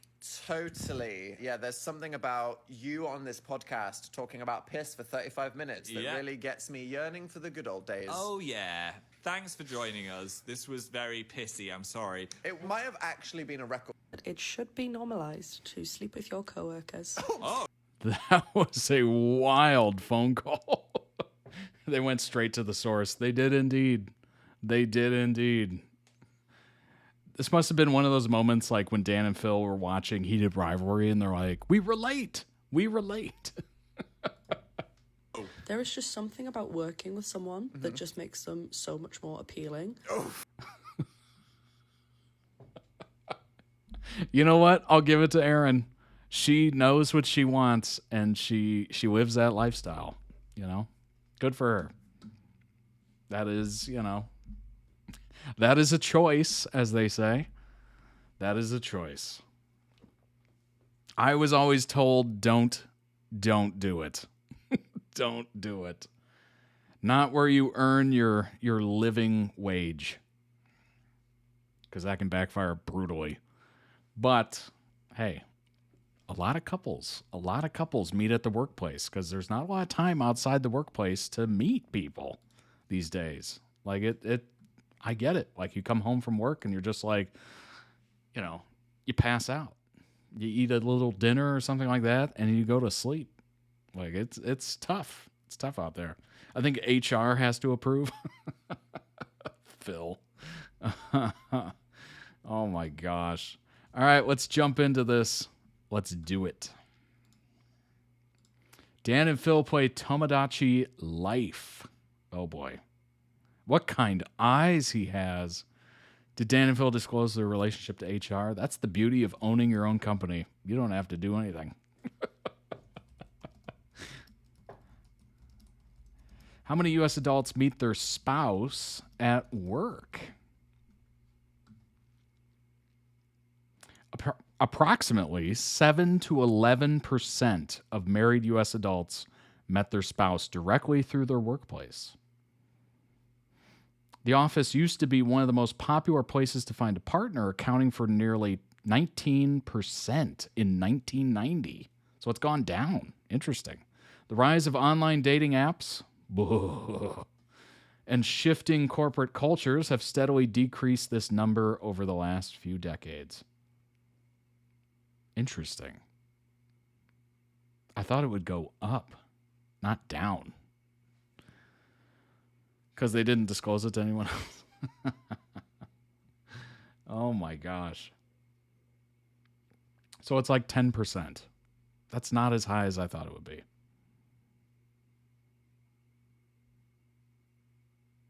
High conversion rate, though, from dating to marriage. Even though fewer people overall meet at work, 43% who enter a workplace romance end up marrying the colleague. Whoa. Okay. So it might not be a lot, 10%, but 43% of the 10% get married. They go all the way. Wow, that kind of is interesting, isn't it? Like you got almost a 60-40 shot of marrying the person that you're getting intimate with at the workplace. Whoa.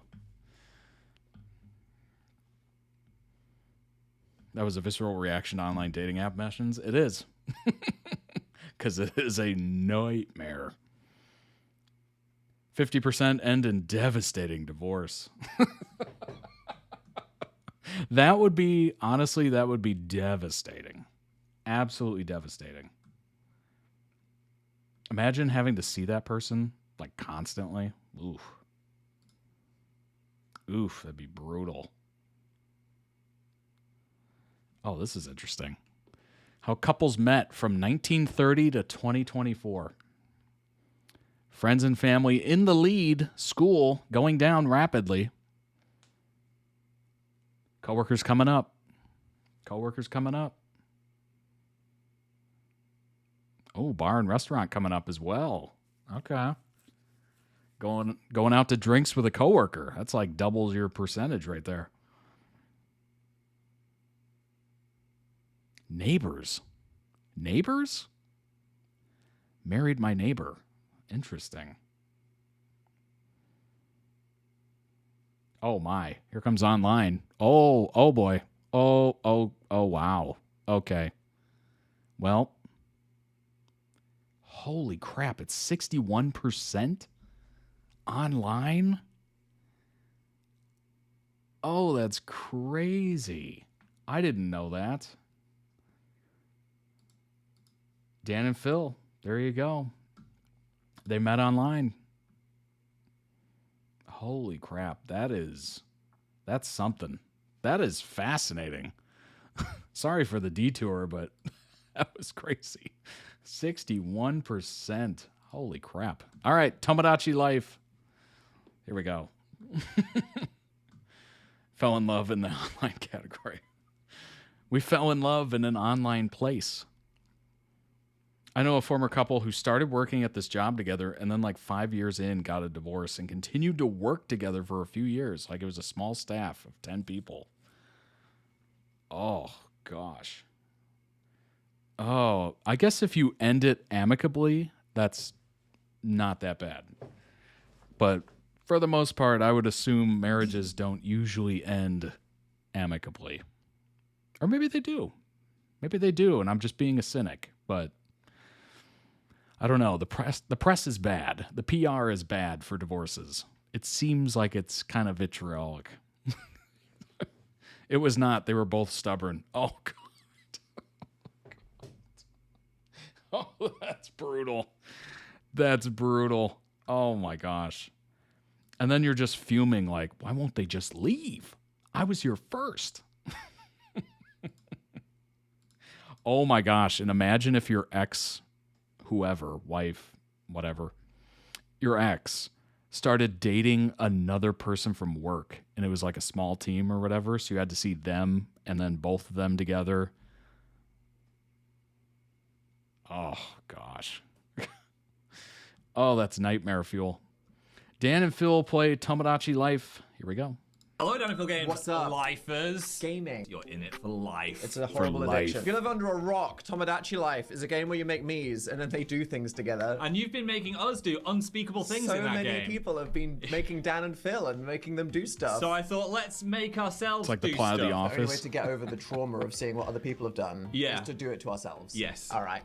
The island. Ooh. You find yourself on a tiny island in the middle of the vast Tiny sea. island. What will you do with the place and its residents? Probably die of thirst in 2 days because Yeah. I'm an incompetent bitch that knows nothing about survival. I feel like we'd be bad at making a hammock. A hammock? Yeah. We? Yes. Dan and Phil's communal desert island survival hammock. Are you not sharing a hammock with me? We would choke each other to death before All we right. even got swinging. Separate hammocks then. Fabulous islands. It's yeah, idyllic. absolutely. That look at the Watch them live camera. out their lives. Ooh. You could even sprinkle in fictional characters or celebrities. Ooh. They're encouraging you Yeah. to be degenerate. What is the name of the island? Fantopia. That's what I was thinking. This doesn't imply that it's a utopia or a dystopia. It leaves space for the uncomfortable middle ground. I think that's where we'll be, to be honest. The name of the island is Fantopia Island. Fantopia The Island. voices get We can me. only choose 6 to start with. Do you even know 6 people? Name a woman. We're not putting The Hillary name of Clinton the in. island No, is Create Fantopia from me on Island. console. Oh, there we go. It's Dan. Well, you still look like that. That's right. Yeah. I don't think they have a mullet, but that'll do. I am maximum height. You're very tall. Okay. My name is Dan. It's nice My to name meet is you. Dan. not No. me. It's nice to meet you. Oh. You're not that sexy. My name is Dan. My name is Dan. And I am. Okay. My name is Dan. That's more like you. Nice to meet you. Phil, how do I move? I think you moved too quickly. You always run away from me in an airport. I am a gay pacer. I got places Played to be this and I'm game on not the looking for 3DS anyone. back How in the day. polite or- Direct 100%. To you, I'm 100% direct. To Yeah. other people, I'm 100% This polite. looks Go like on, fun. then. If we're doing Dan and Phil, the quirky personalities, I'm a Yes. bit more direct and I'm a bit more deadpan. Yeah. And I'm a bit more serious. And overall, I am like, on the spectrum of normal to quirky. I think we're both quirky. We're both quite quirky. I don't know why I'm wearing purple. You are confident, self-assured, by the book straight talker, and puts a premium on results. That does sound like me. Purple house. All right, Purple I McGee. believe we've met. Yep. I'm Dan. Why does that sound exactly like me? I'm Dan. Strong type, which means I don't really care It's what me. It is you you. say. And you've got the tone, like no one can hear what you're saying. You're the caretaker of Fantopia Island. Yeah, we What got should I call you? Sky Daddy. Yes. Okay, Sky Daddy. Oh, Tell me later if you want me to change. Yeah, we'll see. I might hate that very quickly. I like it. He bored as fuck. Existential crisis. Get on the floor. You're gay. I'll help you save some time. I need some food in my tummy. Oh. Did we choose British accents? I feel like they're taking the piss out Yeah. of us. It's completely accurate. This looks Oh, like my fuck kind of place. yeah, I want to go to Fresh Kingdom. Are you Ooh. sure Fresh Kingdom is for you? I Wait. think like Sweet Slop Shack would be better. You're right. I thought that was an ice cream cone. It's not. It's ketchup and lettuce. I take it back. That's depressing. I don't want that baguette. Welcome. What'd you call me? Oh, I work there. I'm in my Oh. Asda era. I think Dan would choose the sushi. 15 pounds. Bougie 80. bitch. Oh my. You just eat the plate. Oh, I almost did a Food Wars gasm there. Wow. Oh wow, they just milked my happiness and turned it into money. Okay. Welcome to content creation. I'm already in love with Fantopia. What you were gonna say? The Dan me? No. Wow, I see how it is. Tomodachi life, living the tree. Oh my gosh. That's so meta. Teach him something to say. What does Dan say? What can I say? What can I say? Even sounds like you. What can I say? Ha. Roasted. That really makes me feel more like myself. Pet him. Oi, oi, oi, oi, oi. Yeah, yeah. How long Is do you that- rub for? how long- Okay, I feel like something's gonna happen if I keep rubbing. A chunk of warm fuzzy. They touched. Oh my gosh. Oh my god. Oh. Oh my lord. Yeah, the bare essentials: shelter, food, And a and fountain. water features. Sure. Oh, you work at the news station. Oh. Here's the thing. We should have said. Yeah. A wishing fountain. A wishing fountain. Essential. What's the fountain doing? It's full of piss. It's full of my happiness. Oh, right. We've I've got a bottle of piss and I'm just shaking it into the fountain. Oh wow. I look okay as an angel. You do, which is a surprise because you will never go there. Shelter, I food. feel like the most you thing is a camera. Hello. I mean, like, what are we looking at right now? Oh, look, it's us. It's the game. And da da da da. This reminds me of our first apartment in London. No furniture. Sat on the floor. Being No. the only person on Fantopia Island. Oh. It's like my life before I met you. I had the heebie-jeebies. Who would you add into the game next? Aww. If only somebody else were here with me. It's time for Phil. Oh my god, No, not what- this what- one. That is not right. That's not it's right. not right. The film me is botched. It's kind of scary. What's your hair color? It's yellow. No, it's that. Yeah, no, Yeah. yeah. That, Oh, I should get that's that. a bit of yeah, you should get the Mohican, Phil. Go for it. That is That- it. that's yeah. it. I think that this me goes all the way back to when you took a selfie using a Wii U brick. Oh yeah. I think the mouth is a bit like, maybe I've evolved to have a sexy smirk since I became gay. No. I just do Do you think, think that that's is your me? That's so face. standard. Oh no. That's you. What have you done to me? No, stop fucking my face up. What do you mean? Stop that's it. accurate. There we go. That's Phil right No, there. it's not. Phil is almost as high as me, but one less. Wait, you need to look shorter. There we go. We're the same height. Dating preferences, 100% straight. No, I want to date everyone in this game. My name is Phil. And the voice is correct. That's not my voice. My name is Phil. But technically, It's nice to I have a meet deeper voice than you, but I kind of want to be the high one because it matches me better.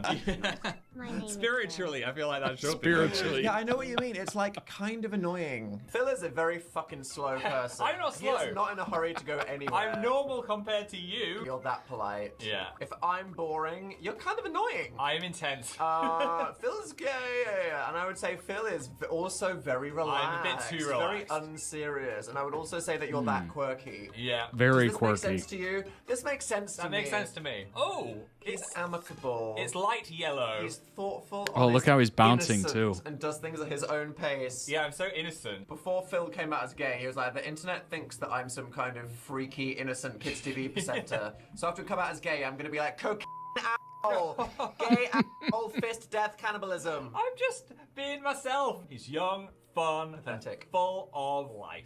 Haribo. A softie. We're across the wishing fountain together. The piss fountain divides Bye, us. Rockstar. Hello. Hi. I'm Phil. Hi, Phil. I'm I'm Phil. an easygoing softie. Too right. People often say I'm a calming presence. I'm so calming. I heard someone named Phil just moved to Fantopia Island. Yeah. Oh, it writes itself. Oh, I'm just so excited. I pissed Oh, in the wow. jar. Oh my god. Oh. I'm fucking.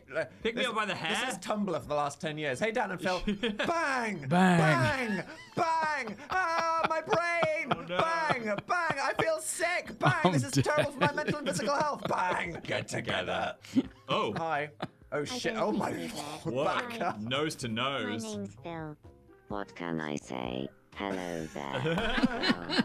My Idyllic. name is Dan. Acquaintances.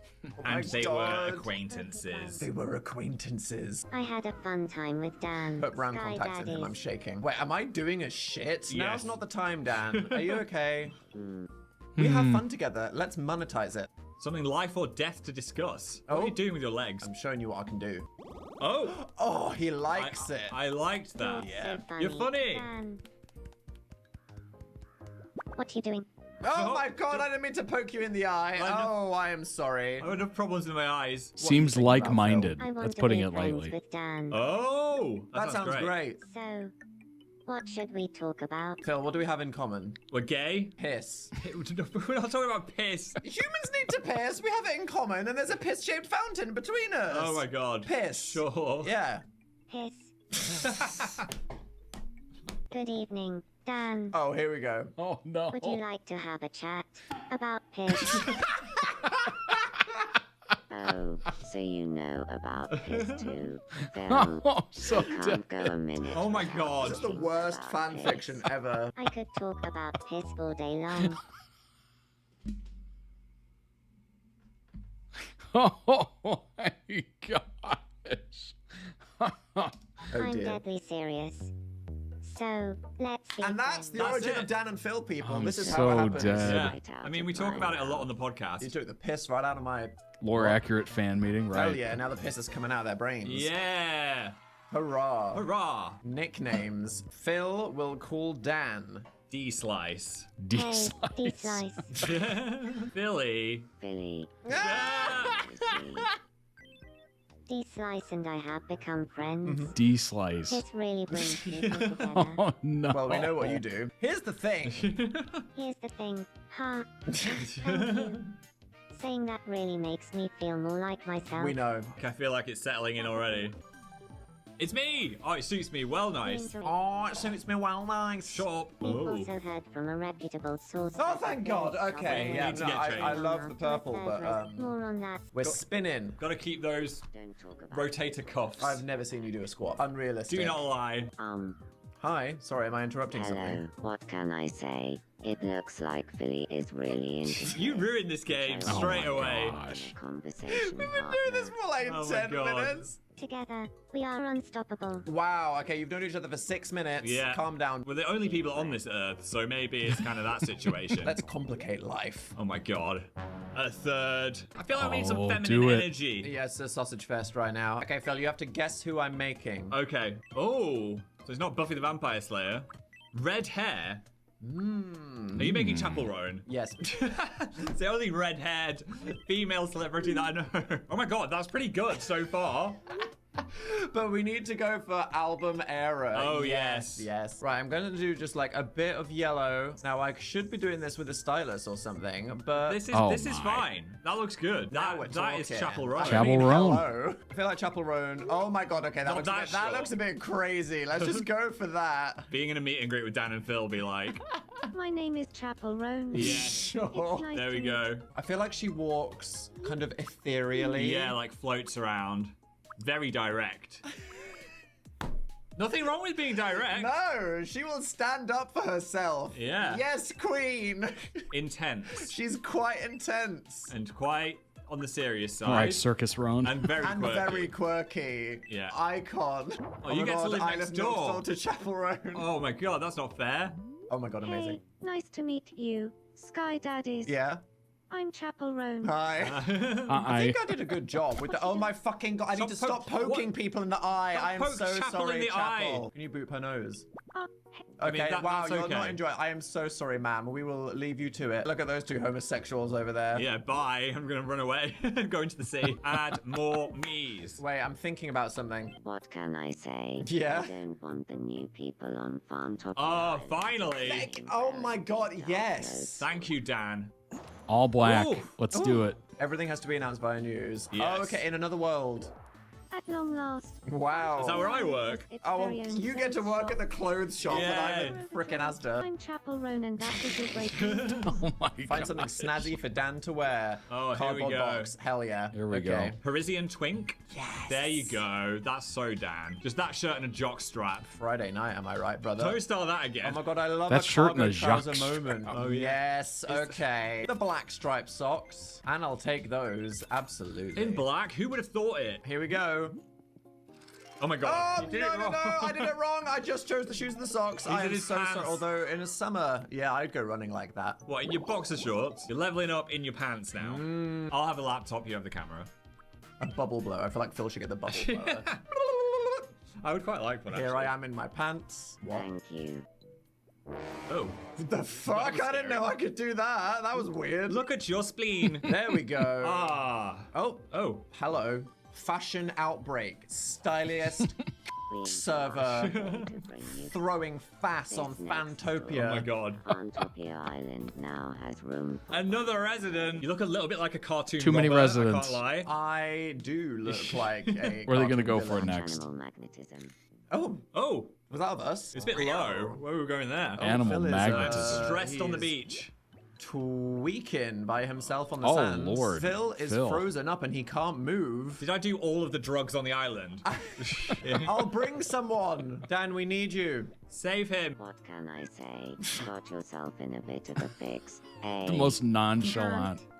Move. Why? Bish bash bosh. Oh, what are they doing to each other? Oh. What kind of job? Bishing. A bang job? What exactly happened? I don't know, I'm but- so scared. I don't want to fill in those blanks. You did a good job. What can I say? It's no What? big deal. The average Dan and Phil What conversation. can I say? Oh, close friend after that job we gave each other. Wow. Soulmates.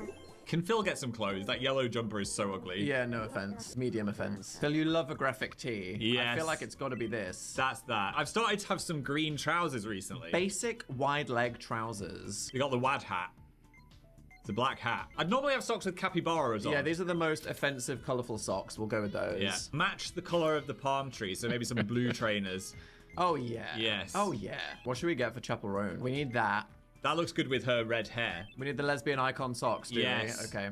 A clip. A single hair clip. And these plain pumps to go with your hair. You know what would really liven things up? Paths. Paths. Phil wants a travelator, like you're at the airport. Please. No, I just like to Oh cut my corners gosh. through the field.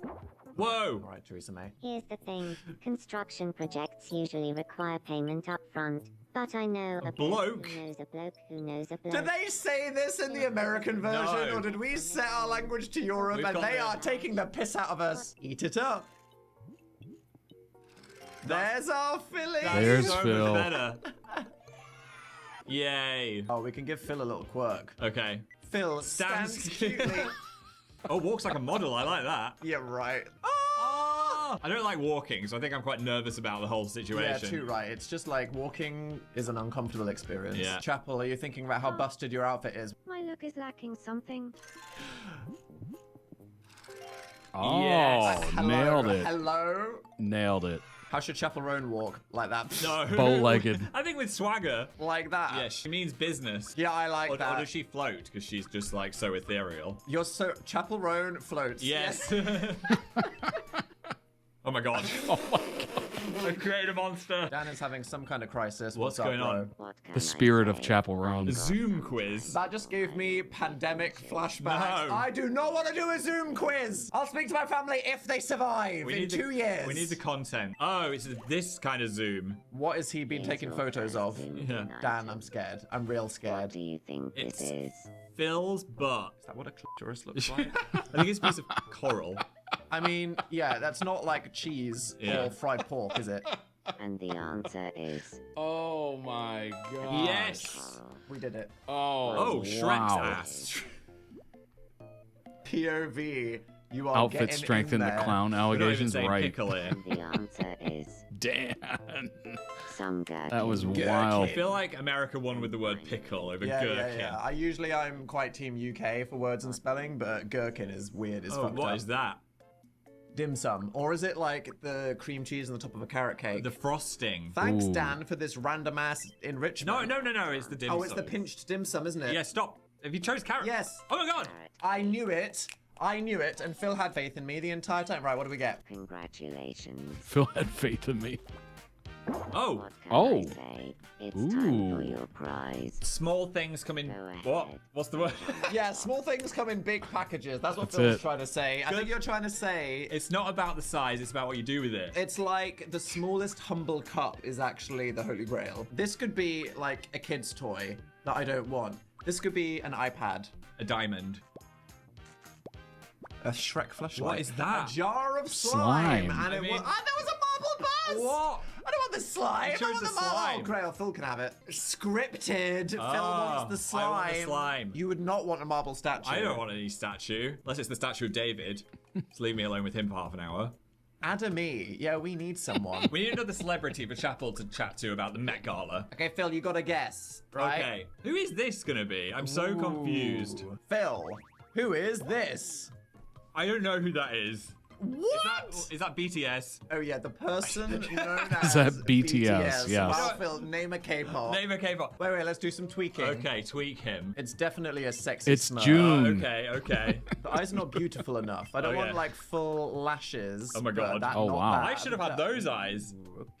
Are we taller than him? I don't know how tall he is. This is so parasocial. Hudson It's Williams. the man known as Height BTS. inches. 5'11". 5'11". Okay, well guys, if you're being real, There we go. that's actually how it works. That's the truth. My name is Hudson Williams. Oh, Nice the to deep meet you. one. Today is No. the 14th of May. Yeah, it's the 14th. 2026. Oh my Fucking May. gosh. Yeah, say it again. Stop it. You are sick in the head. I think he walks quick but not rushed. Yeah. I think that he's direct and polite at the same time. Yes. I think that he's quite Hudson intense, Williams. but Yeah. also that he's quite relaxed. Sure. And overall, Tiny bit quirky. a little quirky. On the scale of Dan to Phil, he's not that Yes. fucking quirky.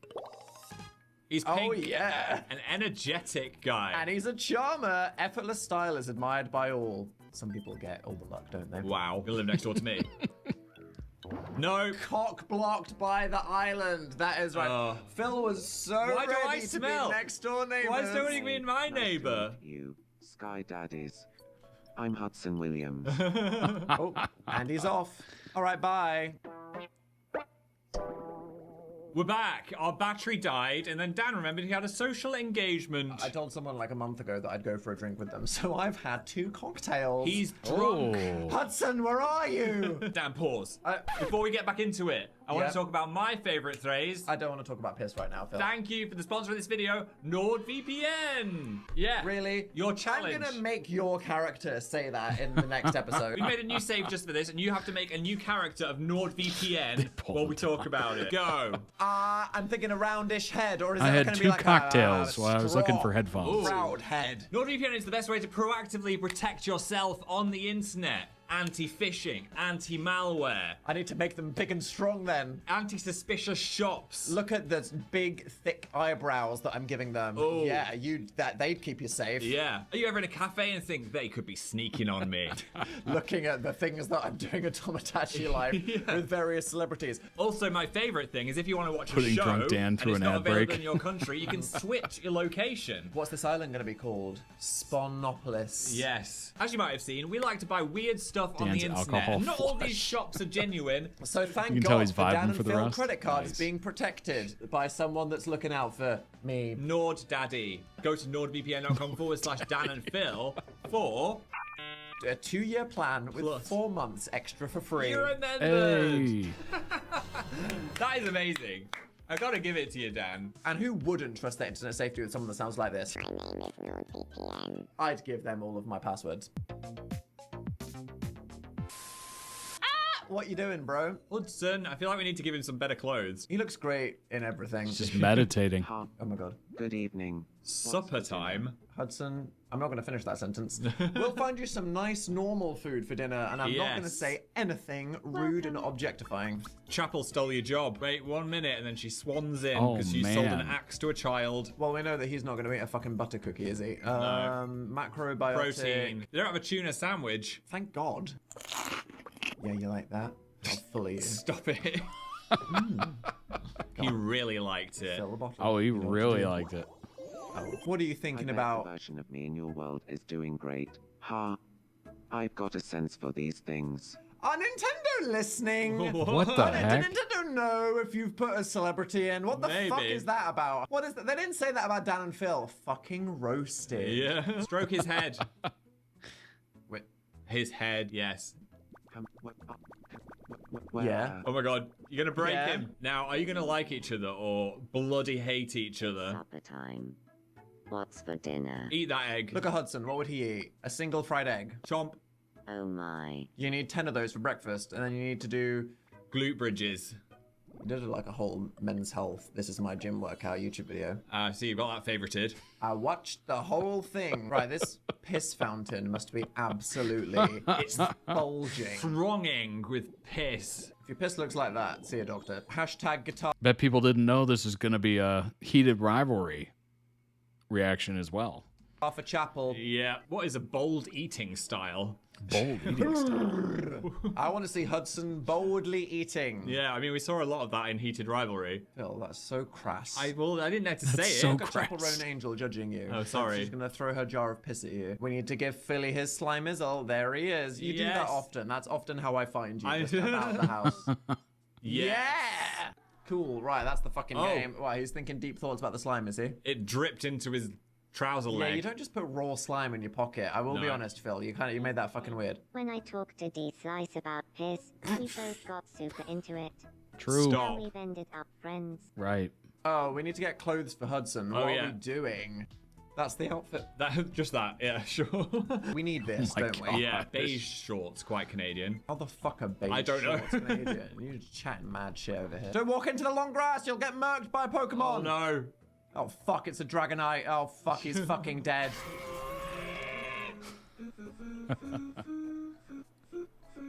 I think he'd like to meet Phil. I don't think he wants to meet Dan. Rock, paper, scissors. Uh-oh. Fuck! Yes! Meanwhile, Phil Is falling over his own feet. That's too accurate. I'm scared. Hello. make him meet. Oh. Yeah.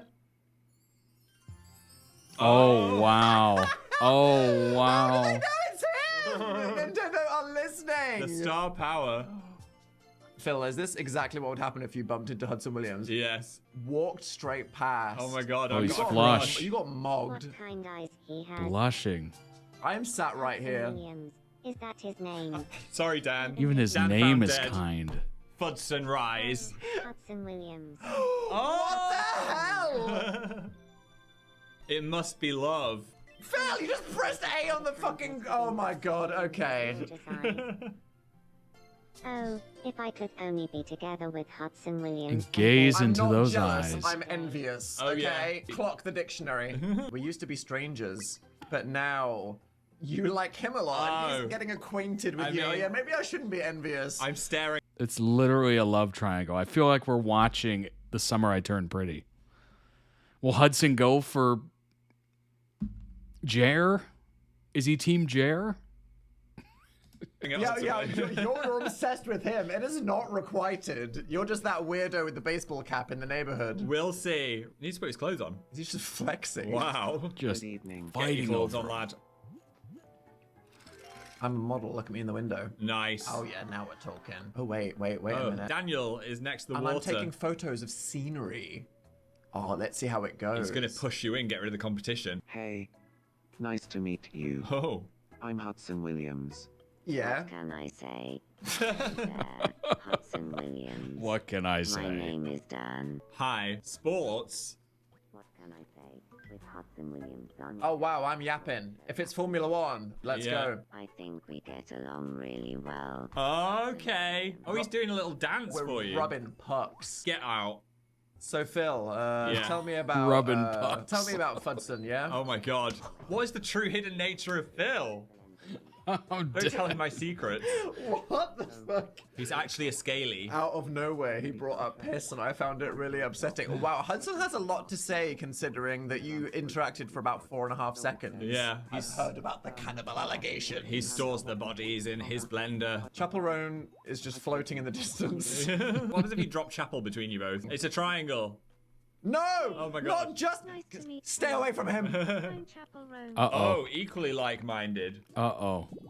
No. Oh. No! Oh no, she's floating away with him. Well, that's fine. I'm just taking a photo of this grass. Phil, what? Here's the thing. You up for a game of red light, green What? light? Okay, what in the Squid Game? Canon Phil asking people to play games for no reason. Yeah. Right. Touch the me within 30 seconds without being That's funny. seen. Green light, Go. red light, Oh.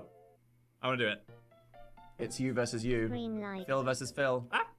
red light, I can do it. Go! light. Red light. What the fuck is that What is the hand? hand? Is that us? Is that the Green hand of light. Sky Daddy? Touch him! Well done, Sky Daddy. Yeah! Yeah. Wow. Quite tense, I got very stressed. We went small for slime. You know what they say? Bigger Better. is better. Oh no, it's a spatula. It's a hamster. What? It's a hamster! No!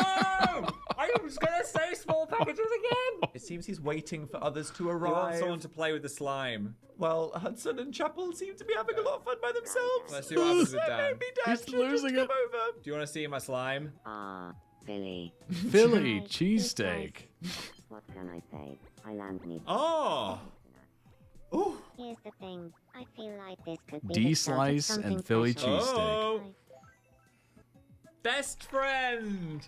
Oh my god! Oh. It's 2015, Dan and Phil. We We're love just it. It's BFFs. fans. With BFFs. We're just here. We are talking about our similar interests. Look at that. Heterosexual. Ah. On Fantopia, appreciating. I feel the like this starry could be the sky. start of What a something dream. special, Time to bulk right? my bod. Hudson wants the training bulk bod DVD for Yeah. sure. Chapel, you okay there? Oh, ants.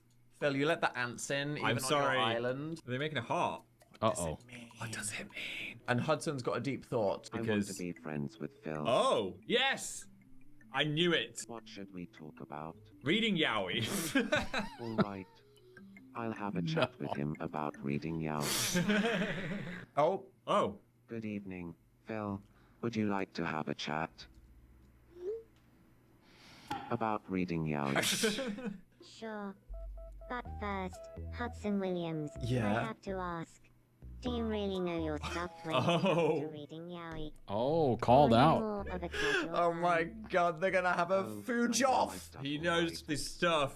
In fact, I study the official Reading Yowie Oh. Association rulebook every night before bed. Every night. Wow, Hudson. Wow. So dedicated. Yes. Hurrah! Gets on great. Yeah. Oh, we get a nickname. Wait, I've got an idea here. What? You're gonna call him Hudson. He's not going to be able to say that. Good evening. Ha ha Hudson. And he's just gonna call you What? bro. Bro! Oh my god, you're sabotaging us. Hey, bro. Oh. Oh, no. Believe that, bro, and I have bonded over Yowie. Now we've become friends. Of course. Hudson and I are both really into reading yaoi. Not the bro. Makes us friends. What's this? Yeah. Oh. Oh. What is that?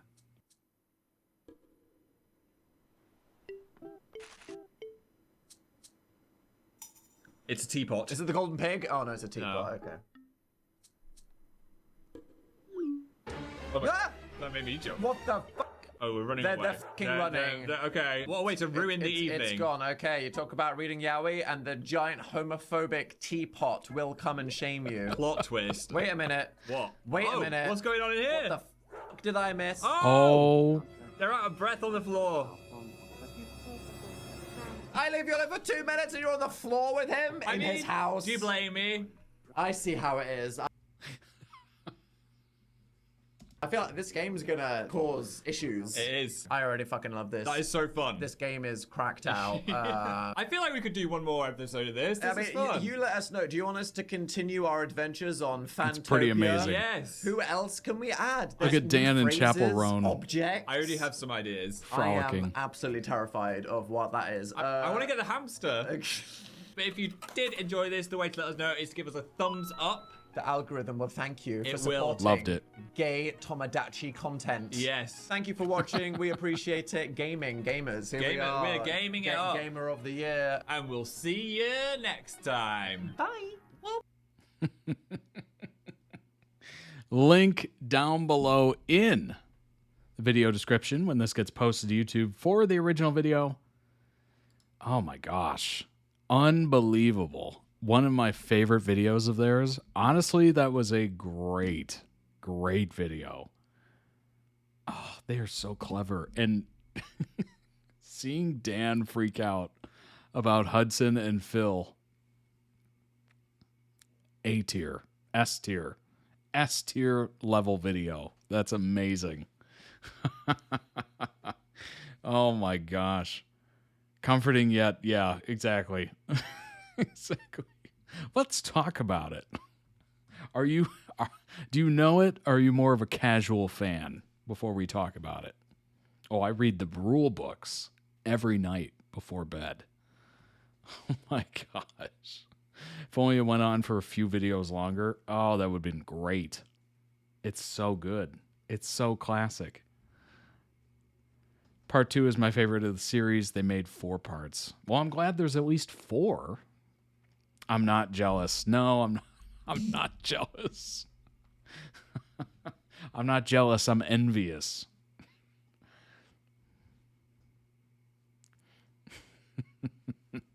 Oh my gosh. All right. Let's pull up some TikToks. Gosh, that was so good. They're so amazing at those, whether it's The Sims or Tomodachi Life or anything like that, where you have to create a world. Like, it is just always the most interesting, entertaining world. Like Chapel Roan, I would have never guessed. Hudson Williams, didn't see that coming. And the fact that they both were fighting over him. No, he's talking to me. Dan looks so envious. Yeah, absolutely. Oh, it's beautiful. Beautiful. I love it. And I love how it got more and more envious before the drinking and after the drinking. Someone managed to make the series emotional when they pointed out that for the first time in their careers playing a game like this where characters can interact, they didn't have to make a deal. They could just be Dan and Phil. Oh, wow. That is good. Huh. Yeah, that's amazing. It really is amazing. Dang. Let me go ahead and fix my green screen at the end of stream. I just now realized it. Yeah, that is emotional. Wow. Okay. I like that. I'm still thinking about I can't be emotional right now. Like a huge reason they created Dill is because they couldn't have had their Sims have any gay interactions. Now they can. Yeah, that's true. Oh my gosh. I didn't even think about that as I was watching it. Like when they first created the first character, I didn't think they were going to do Dan and Phil. I thought Dill, right? It was literally the first name that popped into my head. But now it makes sense why they were, comfortable enough to do that. Oh my gosh. Wow. Wow. All right, let's pull up some TikToks.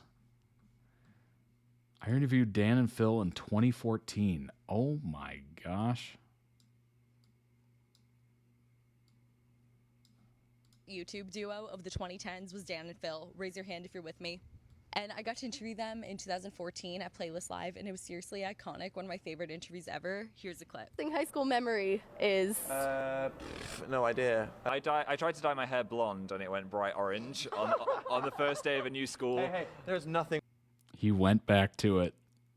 He successfully did it. wrong with being ginger. No. But it was like a beacon. I was fluorescent orange. And like Haley Williams orange. Haley Williams orange. It was snowing. Damn, that people shirt he were still throwing has. snowballs at me. I was like a snowball magnet. That's pretty traumatic. Yeah. Wow. Don't bleach your hair if you don't know what you're doing. So you're the most starstruck when you met?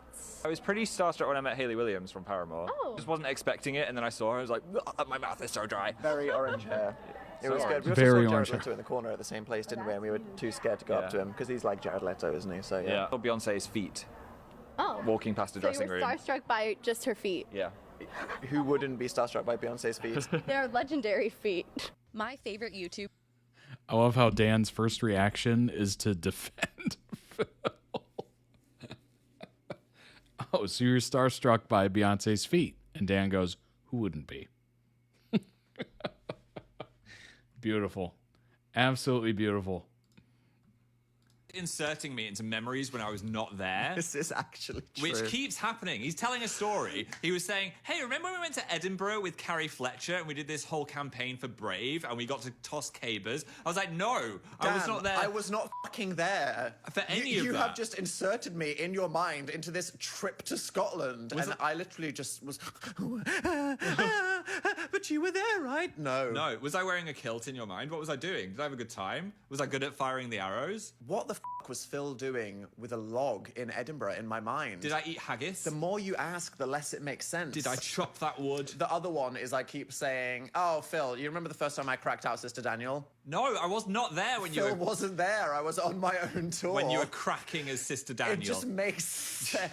Trust, there was a lot of crack. The people of Nashville, yeah, that was crack. Oh my gosh. But what was I in that universe? Was I dressed up? Well, this is what I'm asking. Phil was like, and what did I do with Sister Daniel on that night? Okay, well, we're not going there. Was I wearing a Father Philip outfit? Who am I without you? I don't know, Phil. What? In my mind, you're always just there. Do you know that's nice that you just insert me into those memories? Yeah. But that also means I don't really have to go anywhere with you because you're going to remember I was there anyway. Oh my god, True. so if you're ever like, I just can't be f***ing bothered to go. Who am I without Phil? Well, Dan, you're still you. But now you have the bonus of having Phil with you. So that's pretty cool too.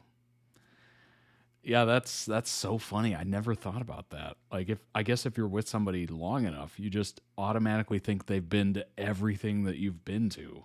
And you kind of lose place of when they showed up, when they weren't there. Yeah. Interesting. I mean, they've been a pairing for many years, many years, to the point where it's like you just kind of assume that if you've done something or gone somewhere, you're like, yeah, they probably went to, right? They also experience way more life together than the average couples. Like, they are never apart. True. Very true. They work together. They live together. They don't have other obligations where they have to go and, because if they're doing something, usually it's going to be together, right? Because you want Dan and Phil there, not just Dan or not just Phil. So it's kind of like a package duo. So that makes total sense. My friend does this all the time. To be fair, until 2022, Dan hadn't been apart from Phil for longer than 2 weeks since he was 18. I mean, at that point, yeah, like, who even are you without Phil? And Dan's response could be a teenager, like super young, like a kid. go to this event. You'll be like, I actually don't need to, because in 3 weeks you'll tell everybody that I was there. Exactly. And I know you so well, I can just write you as a character without you actually having to live. So I can just sit at home and play Mina the Hollower while you go out into the wilderness and do stuff. Are you even real? Touch me. Try it. Oh, fuck. Okay, He's right, not. it's Jova. It was in his mind. Something we noticed this week is Dan keeps... That's so funny. A literal child. His entire adult life has been Phil. True. At this point, it's like, logically, you should have been there. For the Spotify. I will say I missed you. Did you? There were moments touch me, where, touch. where I was like, for the Spotify. I will say I missed you. Did you? There were moments touch me, where, touch.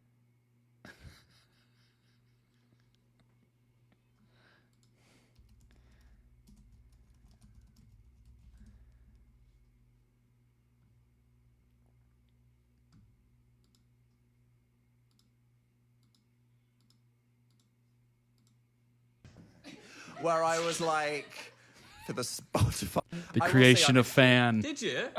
There were moments touch me, where, touch. where I was like, for the Spotify. Oh my gosh. Many people have made that edit. That's funny. That's funny. That just came to my mind. I have an interesting mind. Sometimes it works, sometimes it doesn't. But that was a good one. That was definitely a good one. Oh my gosh. I cannot wait to see more of those Tomodachi Life videos. They're going to be amazing. They're going to be amazing. It's going to be fun.